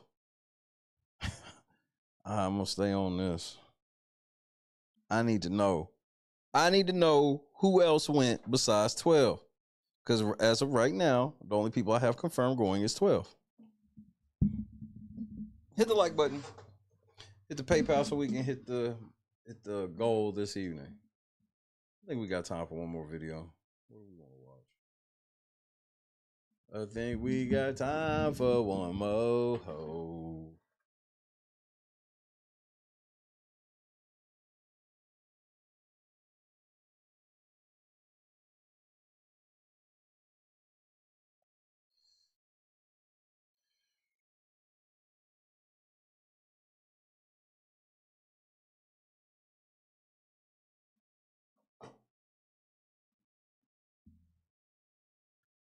Two more and they get gang charges, like real shit. Y'all couldn't even get Young Thug on any of that shit in Georgia, but I'm supposed to believe y'all getting ready to make this bitch really go sit down over some kidnapping. We'll see. We're gonna find out, nigga. We gonna see.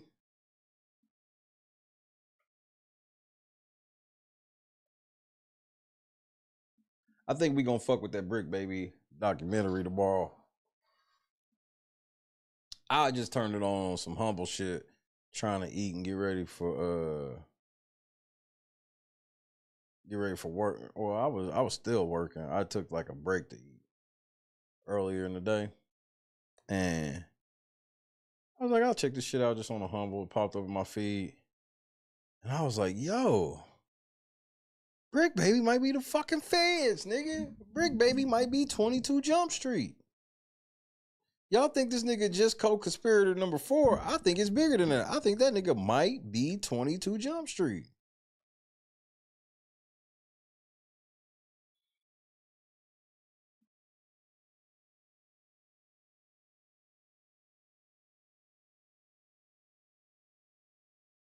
Allegedly.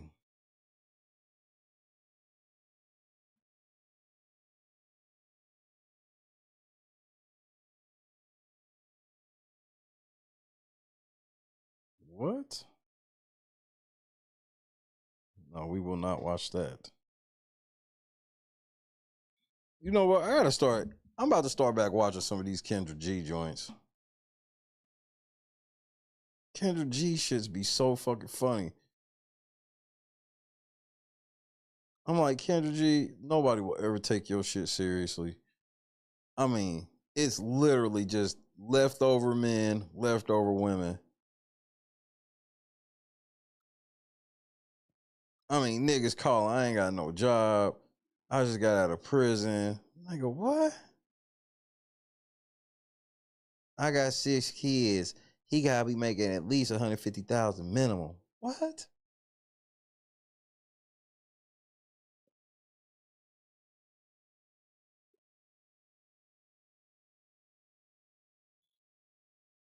Some of that whole thing, bro.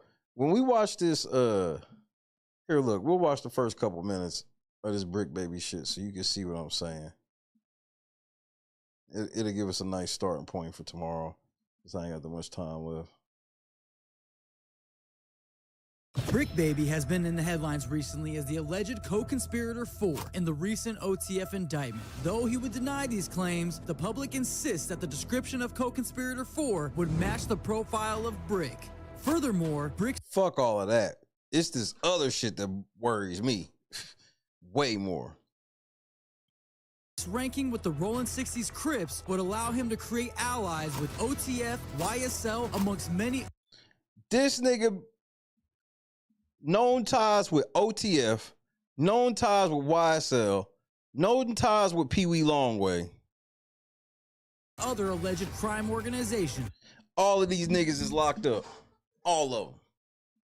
From growing up with legends like Nipsey Hussle to taking over... He was with Nipsey Hussle. Okay?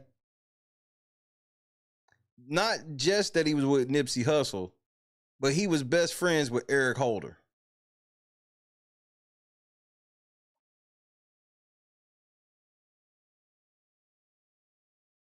We all know who Eric Holder is, right?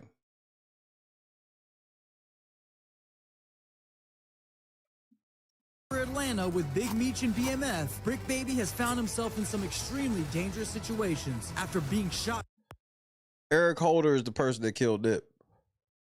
twice, multiple arrests, and serving over 5 years in jail. There is no telling what Brick Baby will do next. None of you had guns. Y'all know that man worth the world to us. There is a manhunt now for 29-year-old Eric Holder. Rondo. You're not for him. Please stop. Oh, yeah. Sloth of Vaughn, right? They say you can't say that no more. On the dead homies, tell that nigga young boy to send a couple dollars for some traveling plans, nigga. And you pull up on these nigga shows and shut they shit down. That's kind of shady. We're going to have to look into this. On the dead homies, because y'all know what it is. Nigga. And a nigga fake war. Bitch, the only reason I ain't come outside kill one of you because I was in front of these white niggas. Me and the homie. Nigga, he meant that shit. I'll never forget watching that. We're going to have to watch that entire crash out. I'll never forget when he said that. That was the first time he had said some shit. And I believed him. That nigga was like, man, the only reason we didn't kill y'all niggas is because there's some white niggas out there. I was like, oh shit, Brick, you crashing out for real. To look into this. On the dead homies, because y'all know what it is. And a nigga fake war. Bitch, the only reason I ain't come outside kill one of you because I was in front of these white niggas. Me and the homies would have crashed. You nigga.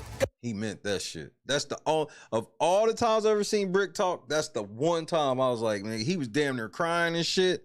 Come down here for BET, Grammys, anything, till you clear that shit up on the internet, nigga, we spank you, nigga. It ain't no place in America that you could ban us from, cuz. Cool, nigga, on the dead homies, I done had every nigga jury, nigga. On the dead homies, nigga. Nigga come to LA, nigga, every nigga, cuz. These niggas motherfucking just got done killing Julio Fulio. Brick Baby told them niggas no fly zone. Have them niggas been to LA? Just think about it. ATK was talking tough. Had he been to LA? Anything happened to Brick Baby? Think so, I know where every nigga look. I don't care. If I want blood, I'm gonna get blood.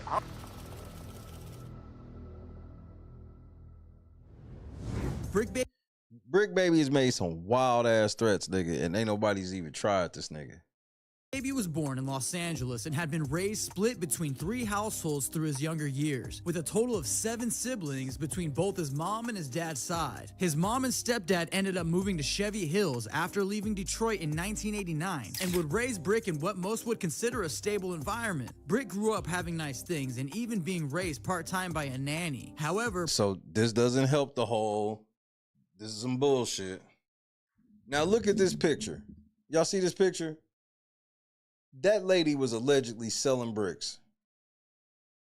Brick's mom and stepdad weren't necessarily your average parents. They were big-time dealers and known for moving weight. While who can vouch for this? Brick's stepdad would end up being arrested and getting sent to the feds. By 1994, Brick was about 7 years old, and he would be spending more time between his grandma's house near Jefferson Park and his father's house in South Central off of Slauson. Brick Baby was attending private school, and not only was Brick excelling academically, but he was also a child actor, starring in a series of McDonald's World Cup commercials. How the fuck did Brick Baby, as a child, of dope dealers. Get McDonald's commercials. Make this make sense. Who the fuck is this nigga? However, it is unfortunate to note that Brick admittedly started to sip lean at about 7 years old. Cap. He's older than 7 in that picture. Cap. Brick Baby had continued to travel between 3 households and would start to finally find some balance and routine. That is until he was hit with news that would change his life as he knew it. Brick Baby was just 11 years old when his mother would break the news to him that she was being investigated by the feds and under conspiracy of continuing his stepdad's operation while he was behind bars. You told your 11-year-old allegedly that the feds was looking at you. Okay, bro. She had told Brick she could be facing up to 40 years in prison. Brick at that point was feeling an amount of emptiness after he just heard that his hero would be ripped out of his life. Now, after fighting her case, Brick's mom would actually only have to do 4 years in the feds. However, this still had a major impact on Brick, and he was then spending all of his time between his dad's house on Crenshaw and his grandma's house on Jefferson. Brick Baby would start to carry a gun at around 11 or 12 years old, considering allegedly the volatile environment he was now forced to grow up in full time. And when he thought things couldn't get any worse, he was hit with more devastating news. Brick Baby's oldest brother had been in a fatal car accident, and he unfortunately didn't make it out when Brick was only 13 years old. After the loss of his brother, Brick would really turn to the streets, and he would be seen on Slauson and Crenshaw and make a name for himself as the 14-year-old kid with a shitty attitude. So how did he even get there? Much so that in 2002, Brick would end up getting put on to neighborhood Rollin' 60s Crip. And for those who know anything about the process of a put on, you know that it's an extreme way to prove your loyalty and heart. Now, I mean, where's the proof that he got put on though? Like, who put him on? Like, where's the proof of the put on? after Brick Baby was an official member of the Rollin' 60s, they had actually given him the name Shitty due to his shitty attitude as a youngster. This is the reason that nowadays you'll hear people call him Shitro or even Shitty Montana. However, for the sake of the video, I'm just going to continue to call him Brick Baby. Now, by 2003, Brick had always been one of the popular kids growing up, along with his cousin who we now know as Kid Ink. It was around this time in high school. So his cousin just so happens to be Kid Ink. See, bro, this nigga sound like Jay Reed, bro. Brick Baby also became friends with Nipsey Hussle. Soon after they had met, Brick was sent to boarding school in Mississippi around 2000. See, and every time, and then he keeps having reasons to leave. He keep having reasons to leave the hood that everybody be cool with. 2005. That is until he got word that his mother was going to be released from the feds soon. Brick couldn't believe it. And as soon as his mom was released, Brick made sure to be in LA to reunite again with the woman that raised him. Now, while it was great to have his mom back and all, that also meant that he was back in LA near the hood, where all of his old influences would be. And now all of a sudden there's a reason for him to be back, so he's back and everybody okay with it. Surrounding. And it was around this time when Brick turned 17 years old that he met Eric Holder, aka Baby Shitty. When Brick met Eric, he was living in a group home, and Brick Baby, coming from somewhat of a privileged background, would always take any opportunity to look out for his friends, especially the ones that were less fortunate. However, as much as Brick Baby would try to guide Eric in a solid direction, it seemed that unfortunately Eric Holder would continue to develop an addiction to meth. But that would be the least of Brick's worries at this point, considering at 17 years old, Brick would catch his first gun charge and would get booked and end up doing a 30-day turnaround in juvenile hall. When Brick was then released, he knew that he had to lay low for a while, and he would move back out to Atlanta to get. See? This is the same shit that Jay Reed was doing, bro. Be there for a while, then there's a reason where he gotta leave for a while. Come back, then there's a reason he gotta leave for a while. Come back, and then we don't know. There could have been literally arrests, murders, all types of shit that happened when he also be there. It's like all of a sudden, oh, call a little gun charge, gone. This literally what was happening in Too Deep. Get away from LA for a bit. Now, by 18 years old, Brick had already set up shop in ATL. And I mean, since he is the son of a brick lady, you know he enrolled himself into Clark Atlanta University, not for the academic credits. So he catches a gun charge in Cali, moves back out of Cali again, this time to Georgia, so he can go to Clark. How does that happen? But because he saw untapped market potential. Not to mention, ironically, Brick had chosen to major in criminal justice. Brick Baby wouldn't get the chance to wear his cap and gown after he would get caught mailing 35 pounds of weed to a female. And let me guess, as soon as he got caught, magically he had to move again. Let me guess. Female student's dorm room. Not only did they kick him out of the university, but they also pressed criminal charges, which resulted in Brick getting sent to jail. Brick would then get released and decide to take a trip back to LA to visit some. I'm losing my motherfucking mind, man.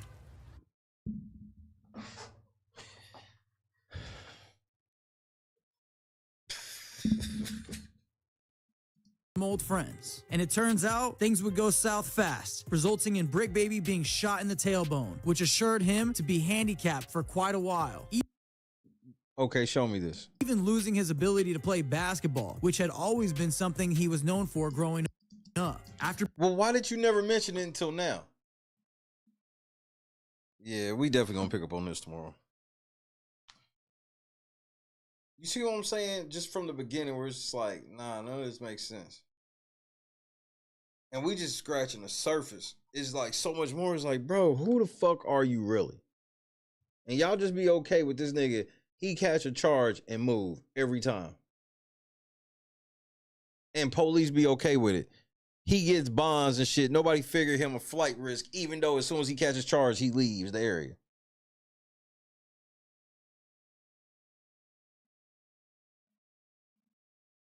Then he all on the internet, put shit on the dead homies, known gang member on Rolling 6-0, getting locked up. Like Wack 100 said, the nigga caught a gun charge, still ain't been to court yet. Caught him. He got caught with an AK-47, but he ain't been to court yet. But that's because they all police. Wack police too.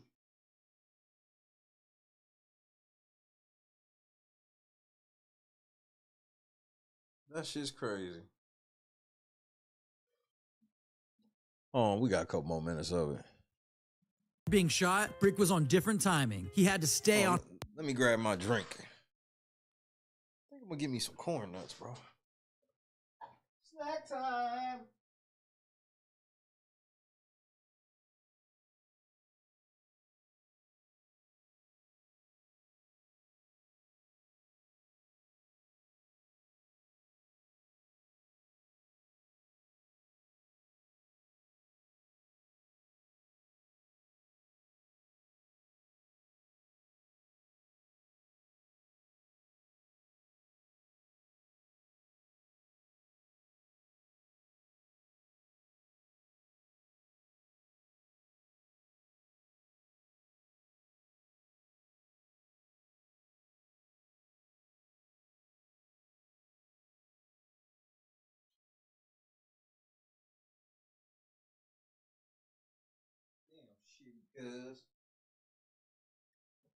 Shitty cuz.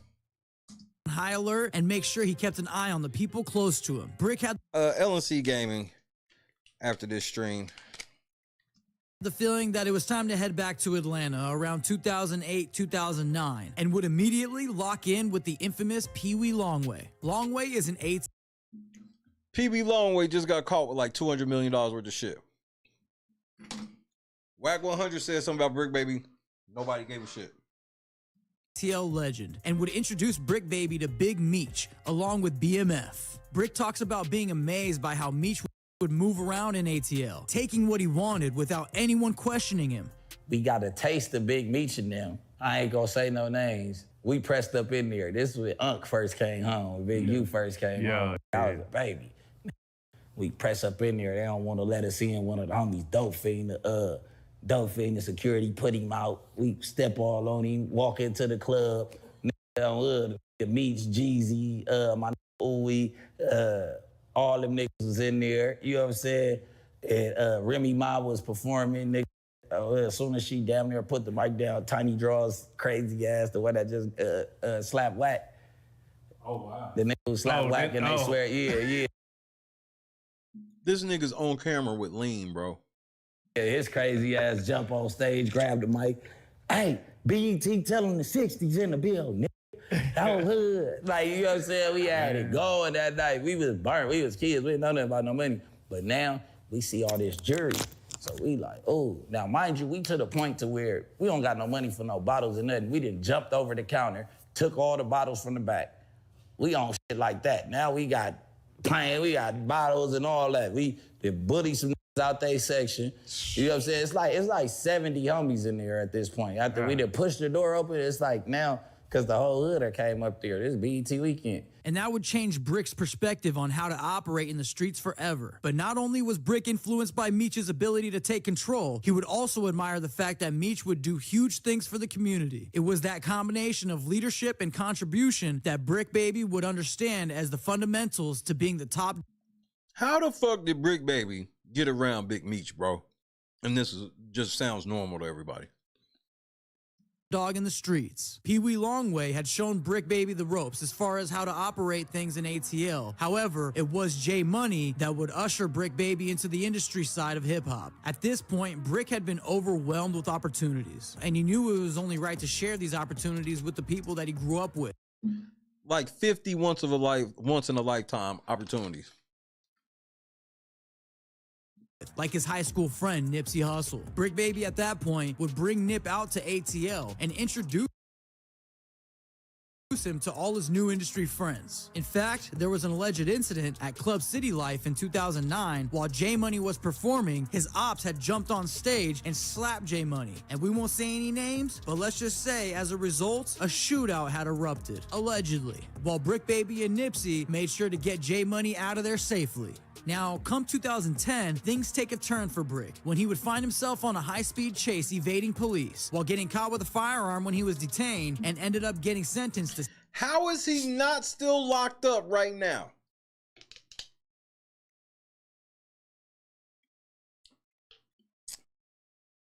On the dead homies. How is he not still locked up right now?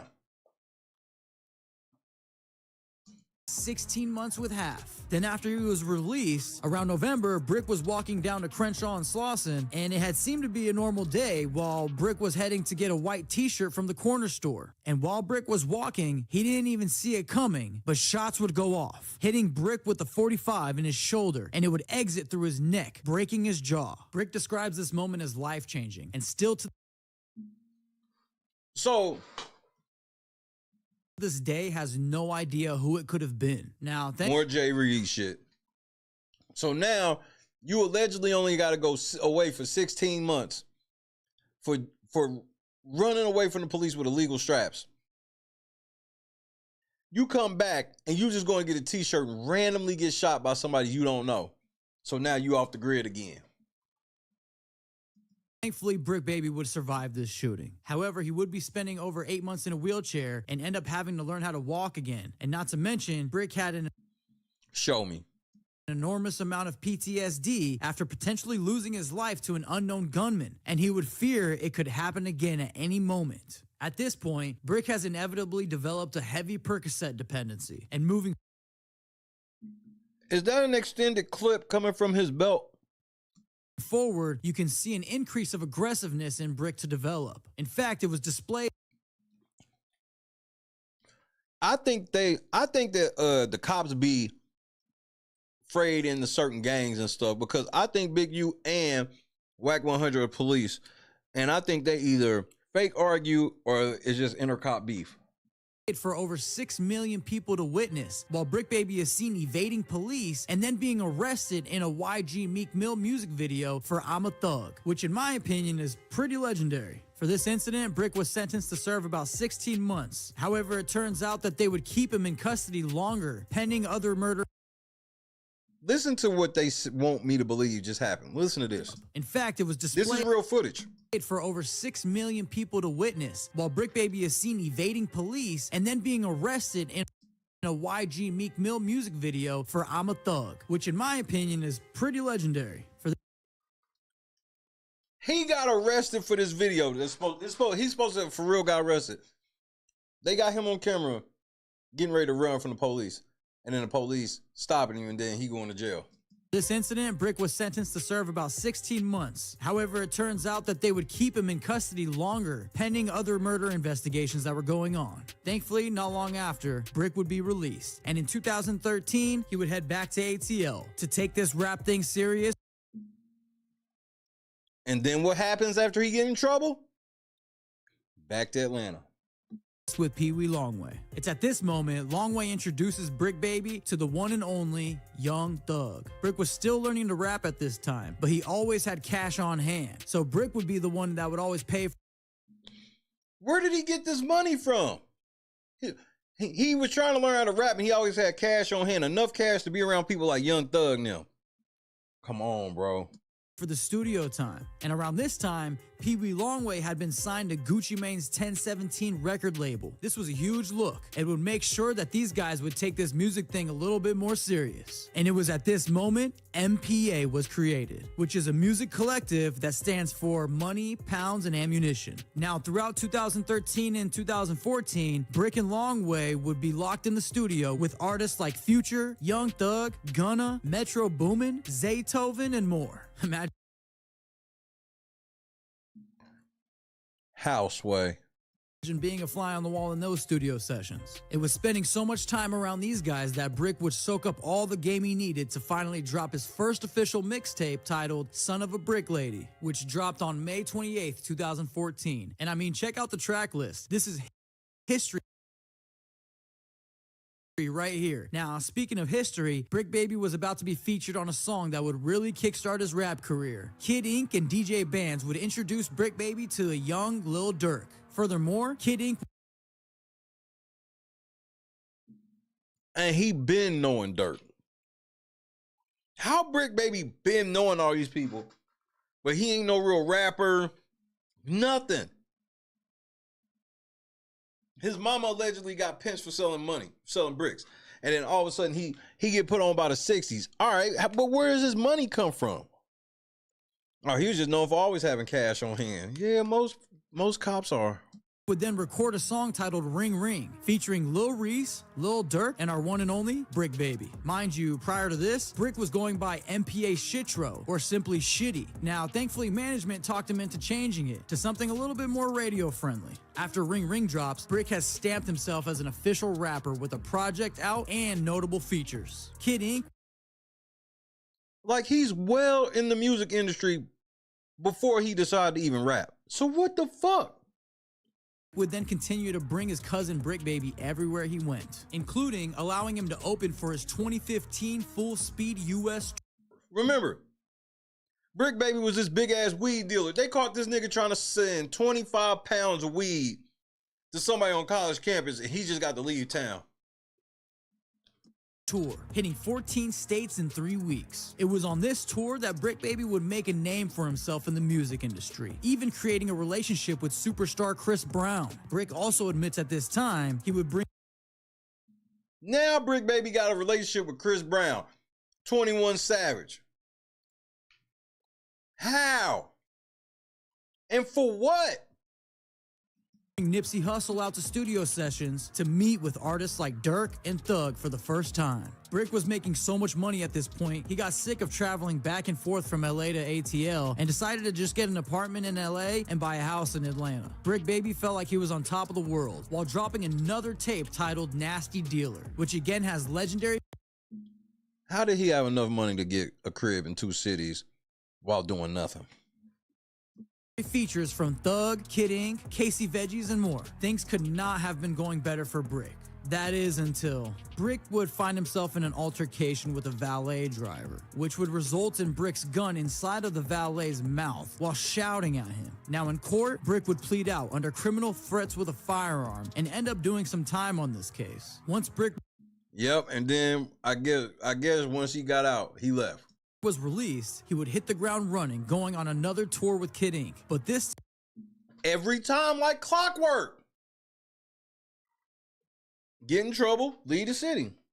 Time it was a Chris Brown tour featuring Fetty Wap, which would expose Brick to a whole new audience. However, it seems that on this tour, Brick had only grown a disdain for Chris Brown, as he explains in this interview. I see you got a song with Chris Brown. My dope fiend partner. Everybody got their favorite crackhead. Shit. 6 he just a talented dope head, man. You ain't finna keep spiraling out like Whitney Houston and Bobby. Man, I'm a whole ass man. You ain't finna be talking to me crazy as shit because you high on drugs. On the hood, this ain't that. I said, like, he called my phone actually after that interview. Mad than a motherfucker. I ain't gonna say everything because that's how that's like telling. Yeah. You done said enough. He called my phone tripping. Then he sent me this picture talking about, I'm outside, where you at?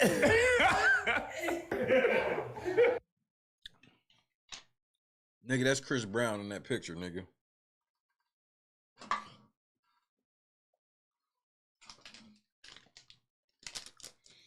I mean, he just be threatening everybody, talking shit about everybody. Nothing ever happens to this nigga.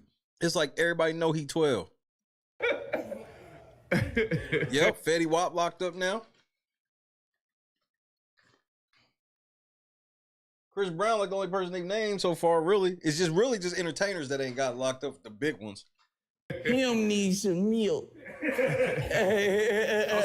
he was trying to catch the one-on-one? He didn't want to come down the hill. 6 up, boy, you ain't getting no free kill. Bitch. Come down that hill, nigga, whoop that ass. At this point, in 2016, Brick is really starting to grow into his rap persona. Shortly after this, Brick would drop a track with YG titled Don't Come to LA, which was put out to let all of the out-of-town Now he got a song with YG. know that shit ain't sweet when you visit LA. Then the very next month, on July 8th, 2016, Brick would drop a tape titled Nasty Dealer 2, which has features from Chris Brown, 21 Savage, Gucci Mane, Fetty. How is he getting all these features, bro? 21 Savage, he got locked up by the feds. Chris Brown, cool, but you see how he did him. Gucci did fed time. Pee Wee Longway in the feds right now. Thug just got out. Fetty Wap locked up. Durk locked up. This nigga Jay Reed, bro. Wap, Lil Durk, Young Thug, Ty Dolla $ign. God damn, this tape is stacked. Brick Baby is really one of the best networkers of his time, hands down. Best networkers of his time. That's an awesome way to put it. Most UCs are. After this, Brick would seem to lay low for the next 12 months, with only then out of nowhere, laying low again. Dropping one tape with 6 tracks titled 6 Bricks on June 9th, 2017. However, Brick's life would change as he knew it after he would pick up his largest criminal charge yet. One day, Brick Baby and Desto Dub were shopping on Melrose like they usually do, except this time, How?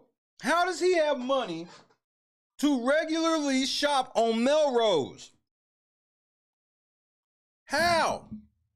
Conflict erupts. I heard this ain't me hating. What does he do? I'm serious. Because it ain't the rap shit. And then all of a sudden he plugged with Adam 22.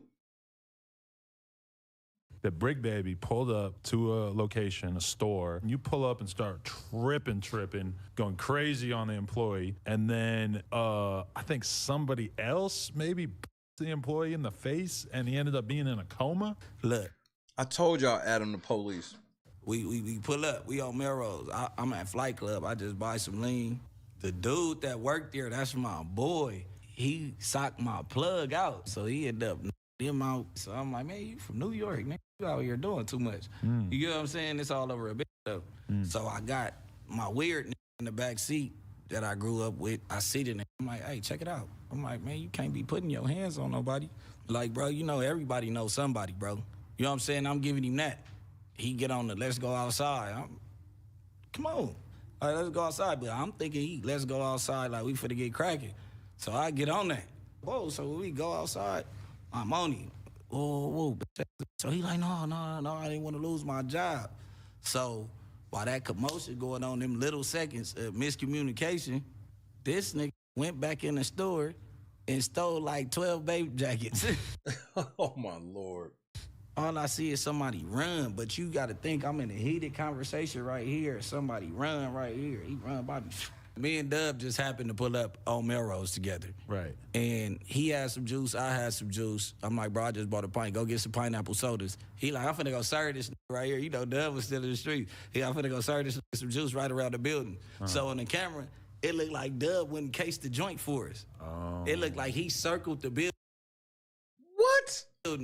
And was the lookout. Wow. I'm like, oh, neighborhood crip. Like, and this should be making sense to niggas. So, and I see a boom. I see somebody chasing him now, but it don't click to me, so I immediately go for the hold on. Like, you know what I'm saying? Like, cause this little Asian, he tripping, he chasing him, and he going, I'm like, hold on, I back both of them up, like, boom. So the police trying to say I pushed the man violently. On the hood, I came up here with you, so I'm from the hood, so it ain't even clicking to me that we doing something illegal, because it was just a little squabble, like a scuffle. Right. On the hood, till he You get in forget the this is car. Melrose. No, till I forget he's got these jackets. Oh, right. So in the middle of that, Dub thirsty ass pick up a jacket. He picked up one jacket He just picked on up some one casual jacket. shit, He right? finna get 13 years over a jacket. Cause now you tied in with the rolling 60s. But you know what I'm saying? Like, I just went to jail for some handbag ass, purse snatching ass. But the reason how they got up on me, I had the rental car people had turned me in. And this nigga, what black man do you know smoke them gold Marlboros? So now you doing gang indictment. You did it to profit your gang. Y'all was. Oh, I believe that, but him buying, where's he getting the money to buy from over there though? Y'all did this, but the boy was from West Boulevard. He wasn't even from my hood, but I grew up. That's where I grew up on Crenshaw and Jefferson. And them Marlboros are sketch. Remember I was telling you the other hood I grew up in, West Boulevard. That's my second hood. From way back then, they knew that me and my brothers was tied in because he don't have no record. So that rental car that we had that day, and the fact that my house was right there, they fighting the murder. They like, oh, so that's what they do. He the one with the money. He the one that go do the shooting, and these the little that's around him. So they go get up on the boy that was on the case with me. The snitch, I ain't gonna never say his name, but the snitch, they get up on him. They go interview him. He go give them everything they want. Oh, I know about the two brothers. So I'm, what the is going on? That's why I was like, on that fourth day out, I'm like, that was my boy, my nigga, he snitching. Talk about murder, he in the wrong business. Let me talk to my lawyer. I can't be a witness. You feel what I'm saying? I'm talking about cuz. If I would have pled guilty to the parole violation, to the probation violation, they would have said that I was guilty for this case. So they could have gave me whatever they wanted to. So I'm in a bind. I can't bail out and I can't plead guilty for my probation in order to get a bail, because they could say, all right, well, you saying that you guilty of your violation, but your violation is case. So that don't even make sense. But somehow you out. That crazy. I never had a bail. Yeah, I don't know what just happened there. That was weird. But yeah, that is probably like a pound of weed on the table. But they in Cali, so that means nothing. In the county. While Brick is locked up, he is approached by Steven Victor, A&R for Def Jam Records.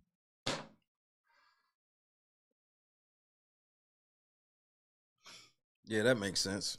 Steven saw Brick Baby's potential, and even though Steven knew Brick was facing serious time, he believed in Brick Baby and decided to sign Brick Baby to a record deal from jail. Brick was on a high after he had signed this deal, and he signed a deal from jail. Had made the jail time.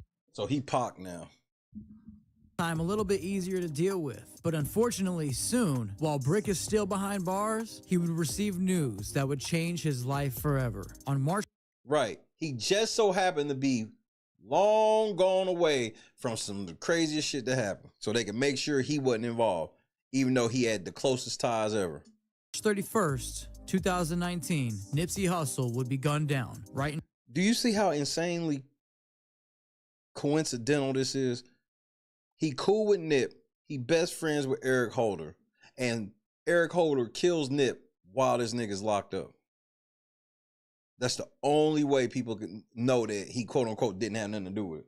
In front of his own clothing store in his own neighborhood. And most terrifyingly, it was a member of his own gang. Police say the motivation of the shooting appears to be a personal matter and not gang-related, though we don't have the details. There is a manhunt now for 29-year-old Eric Holder. Now, remember Eric Holder, Brick Baby's old friend that had even lived with him after leaving his group home? Well, the story is that Eric Holder had some snitch allegations floating around the neighborhood. And when Eric approached Nipsey, Nip had allegedly made a comment about the snitch allegations on Eric Holder's name. Holder would then make a decision that he would regret for the rest of his life. Rest in peace to the late and great Nipsey Hussle. He was really one of the greatest icons that Los Angeles has to offer. Days after the shooting, Eric Holder would turn himself into a mental clinic in hopes of copping a plea for mental instability because I guess on top of his meth addiction, Holder had open brain surgery performed on him at some point in his early years. In this interview clip, Brick breaks down exactly what was going through his mind the moment that he found out about Nip's death while he was incarcerated in county jail. First of all, when I called home, I'm like, damn. Like, first of all, like an enemy from Blackstone told me, like, hey, Nipsey just died. Yeah, you know, I'm on my gangbang, so I'm like, stop playing with the hood, nigga. The dead homies. You talk about the homie died, like, nigga, what the fuck you talking about? So I see tears in the eyes. So I'm looking, I'm like, man, what the fuck are you crying for? He like, Nip for real dead. Like, woo. All right, run to the phone. They make everybody get out the phone because everybody know that's my boy. Even the police officers, just off of knowing, you know what I'm saying? I'm done. We'll pick it up from here tomorrow. Because now he just told you that the police and everybody, when Nipsey died, they all cleared the phones for this nigga. For what? Say goodnight to your boy. I'm heading to LNC Gaming for a hot second. And I'm heading to bed. I got a couple things I gotta do. Like, who is this nigga, bro? I would watch this shit with my mouth drop to the floor. I was like, man, Brick Baby has to be the luckiest nigga of all time. He know everybody. He keep getting locked up. Nothing happens. He bail out and just leave. He supposedly got 16 months here. Oh, supposedly 16 here. Oh, he got shot, so nobody saw him. He was in a wheelchair for 8 months. Oh.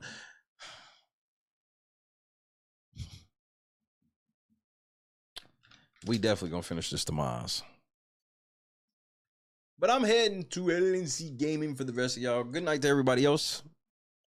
LNC Gaming folk, peace for now. I'll be there in less than 10 minutes of signing off. It's very easy to sign on there versus signing on here. Some luck, huh? Donna's Big, Carefree, Tracy, Clee, great to see you. Big, we the fuck up out of here. Does he win the lottery next? Probably twice. This nigga know everybody. Oh, I just so happen to be best friends with Nipsey Hussle. Or I happen to know Nipsey really good. And everybody know this. And I happen to be best friends with Eric Holder. Eric Holder, for some reason, while I'm locked up, goes and kills Nip. And now they both off the map. This is the same. If you go, we're going to have to watch Durk shit next. Because that's what's going to make it so eerie is Durk got like the same story where it's like, all these niggas know Durk and they all dead or in jail. Everybody dead in jail except him. And then like Brick, he for some reason he get to talk reckless as fuck and nobody do shit to him. Adam get to talk reckless as fuck, don't nobody do shit to him. They know where that No Jumper studio is at. They could just wait and tell them niggas anywhere. Never. Brick Baby be like, yeah, my wife dropped me off. Nobody's tried to pull up on nothing. Forgotten Son, Awake. I can't wait till tomorrow. The saga continues.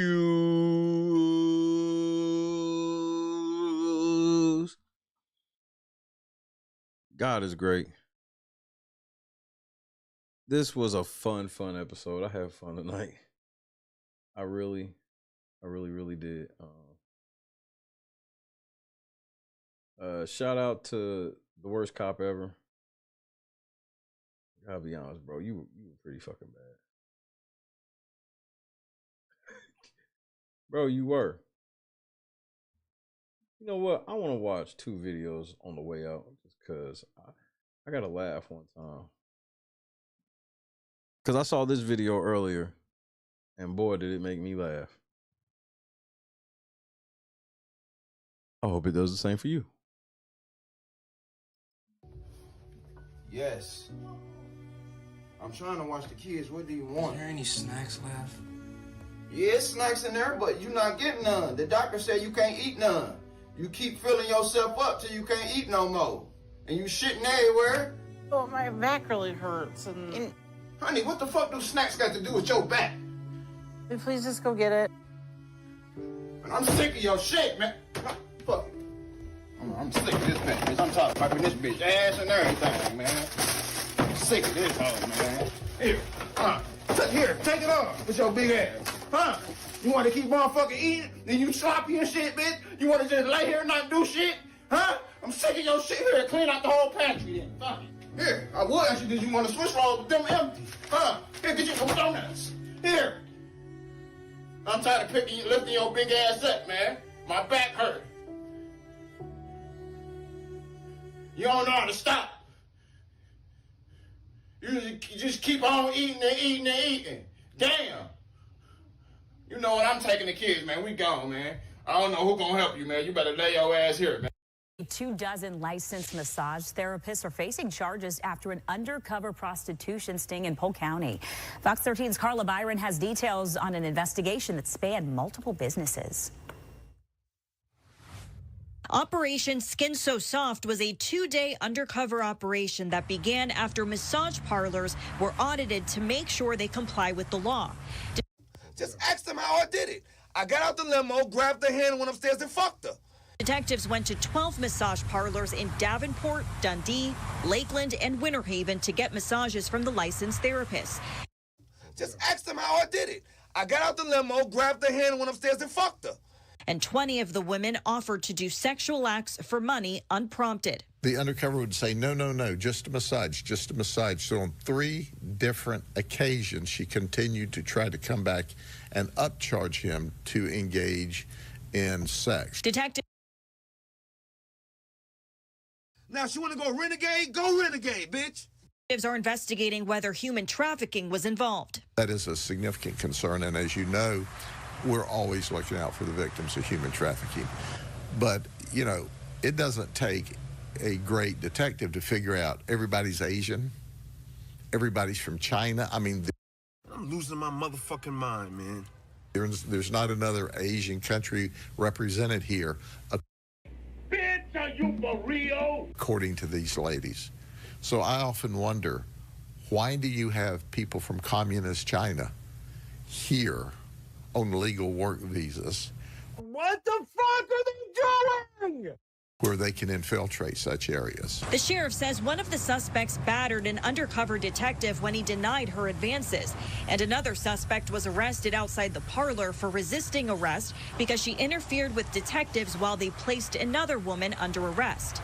The sheriff says he has a warning for those who may be interested in going to these places. A word to the wise. If you don't want to get arrested and have your picture up here on a Skin So Soft bulletin board, don't do it. The cheese room, nigga. And this is the ladies that's doing it because it was an undercover operation with our detectives. Next time, it can be the customers. Investigators will be working with the federal government to revoke their work visas. In Polk County, Carla Byron, Fox 13 News. According to the sheriff, the overwhelming majority of massage parlors under audit do follow the law. And tonight, Tampa City.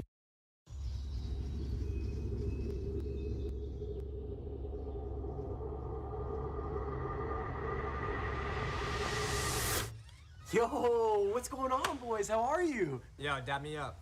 Hey, all right, damn. What part of the city are you from? Yo, what's up? there, brother. Hey, yeah. What's up? Yeah. You guys ready for this? Take this. Oh, all right, sick. Why don't you guys come inside? Don't ski. These are the guys. I'm Octavius Gray. And I'm Steve. Steve LeVois. It's okay, I have vape in here, right?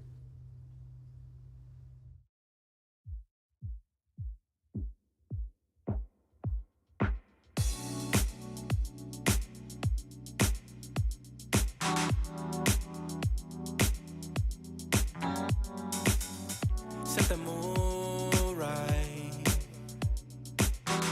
Pick you up, baby, I'm looking so fly. Sunset rooftop, yeah, that's nice, right? Hop in the G-Class, I know you need that. Heart racing fast like the speed of light. Is this attraction, or is it the moonlight? You want satisfaction, but only for one night. This could be real love, but you've been broken, and I just want you to see what I can be for you. What I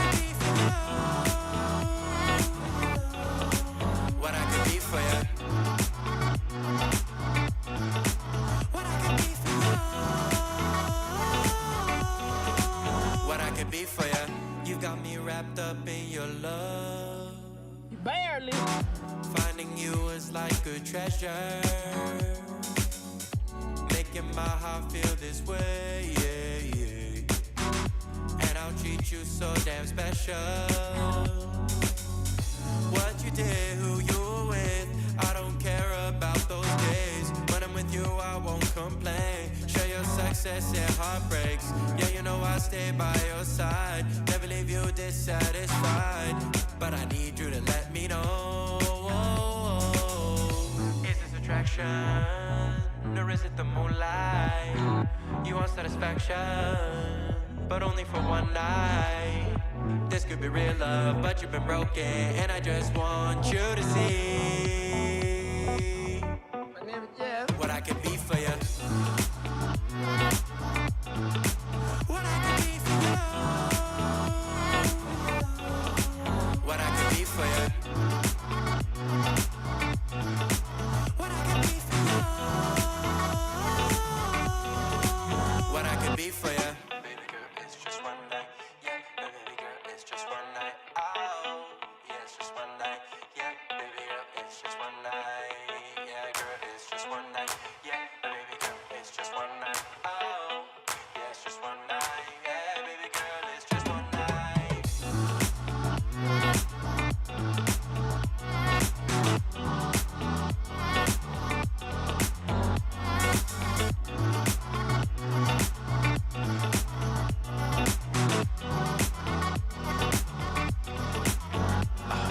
Crushed it. God is great. 21 Asian chicks, bro. Skin so soft, but face so rough.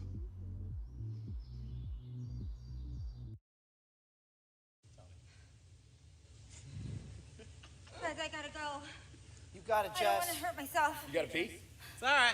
No, You gotta go. You gotta go, girl. Peace out, I don't Cynthia. even want to fall. Turn to the side. You're okay. Just good. land right on that booty, girl. Just put your legs out Turn and to the pull on side. your Peace booty. out, Carefree. Jess, you're amazing. You got it. You got it. You got it. Turn to the side. Just let go and turn. Like you're See you in a laying moment, bed. Kendra. Yep. Like you're jumping onto your bed on your side. Just let go and turn to the side. Shut your eyes. You got it, my love. Just turn to the side. You're okay. Alpha. I've never even heard of him. I'm petty.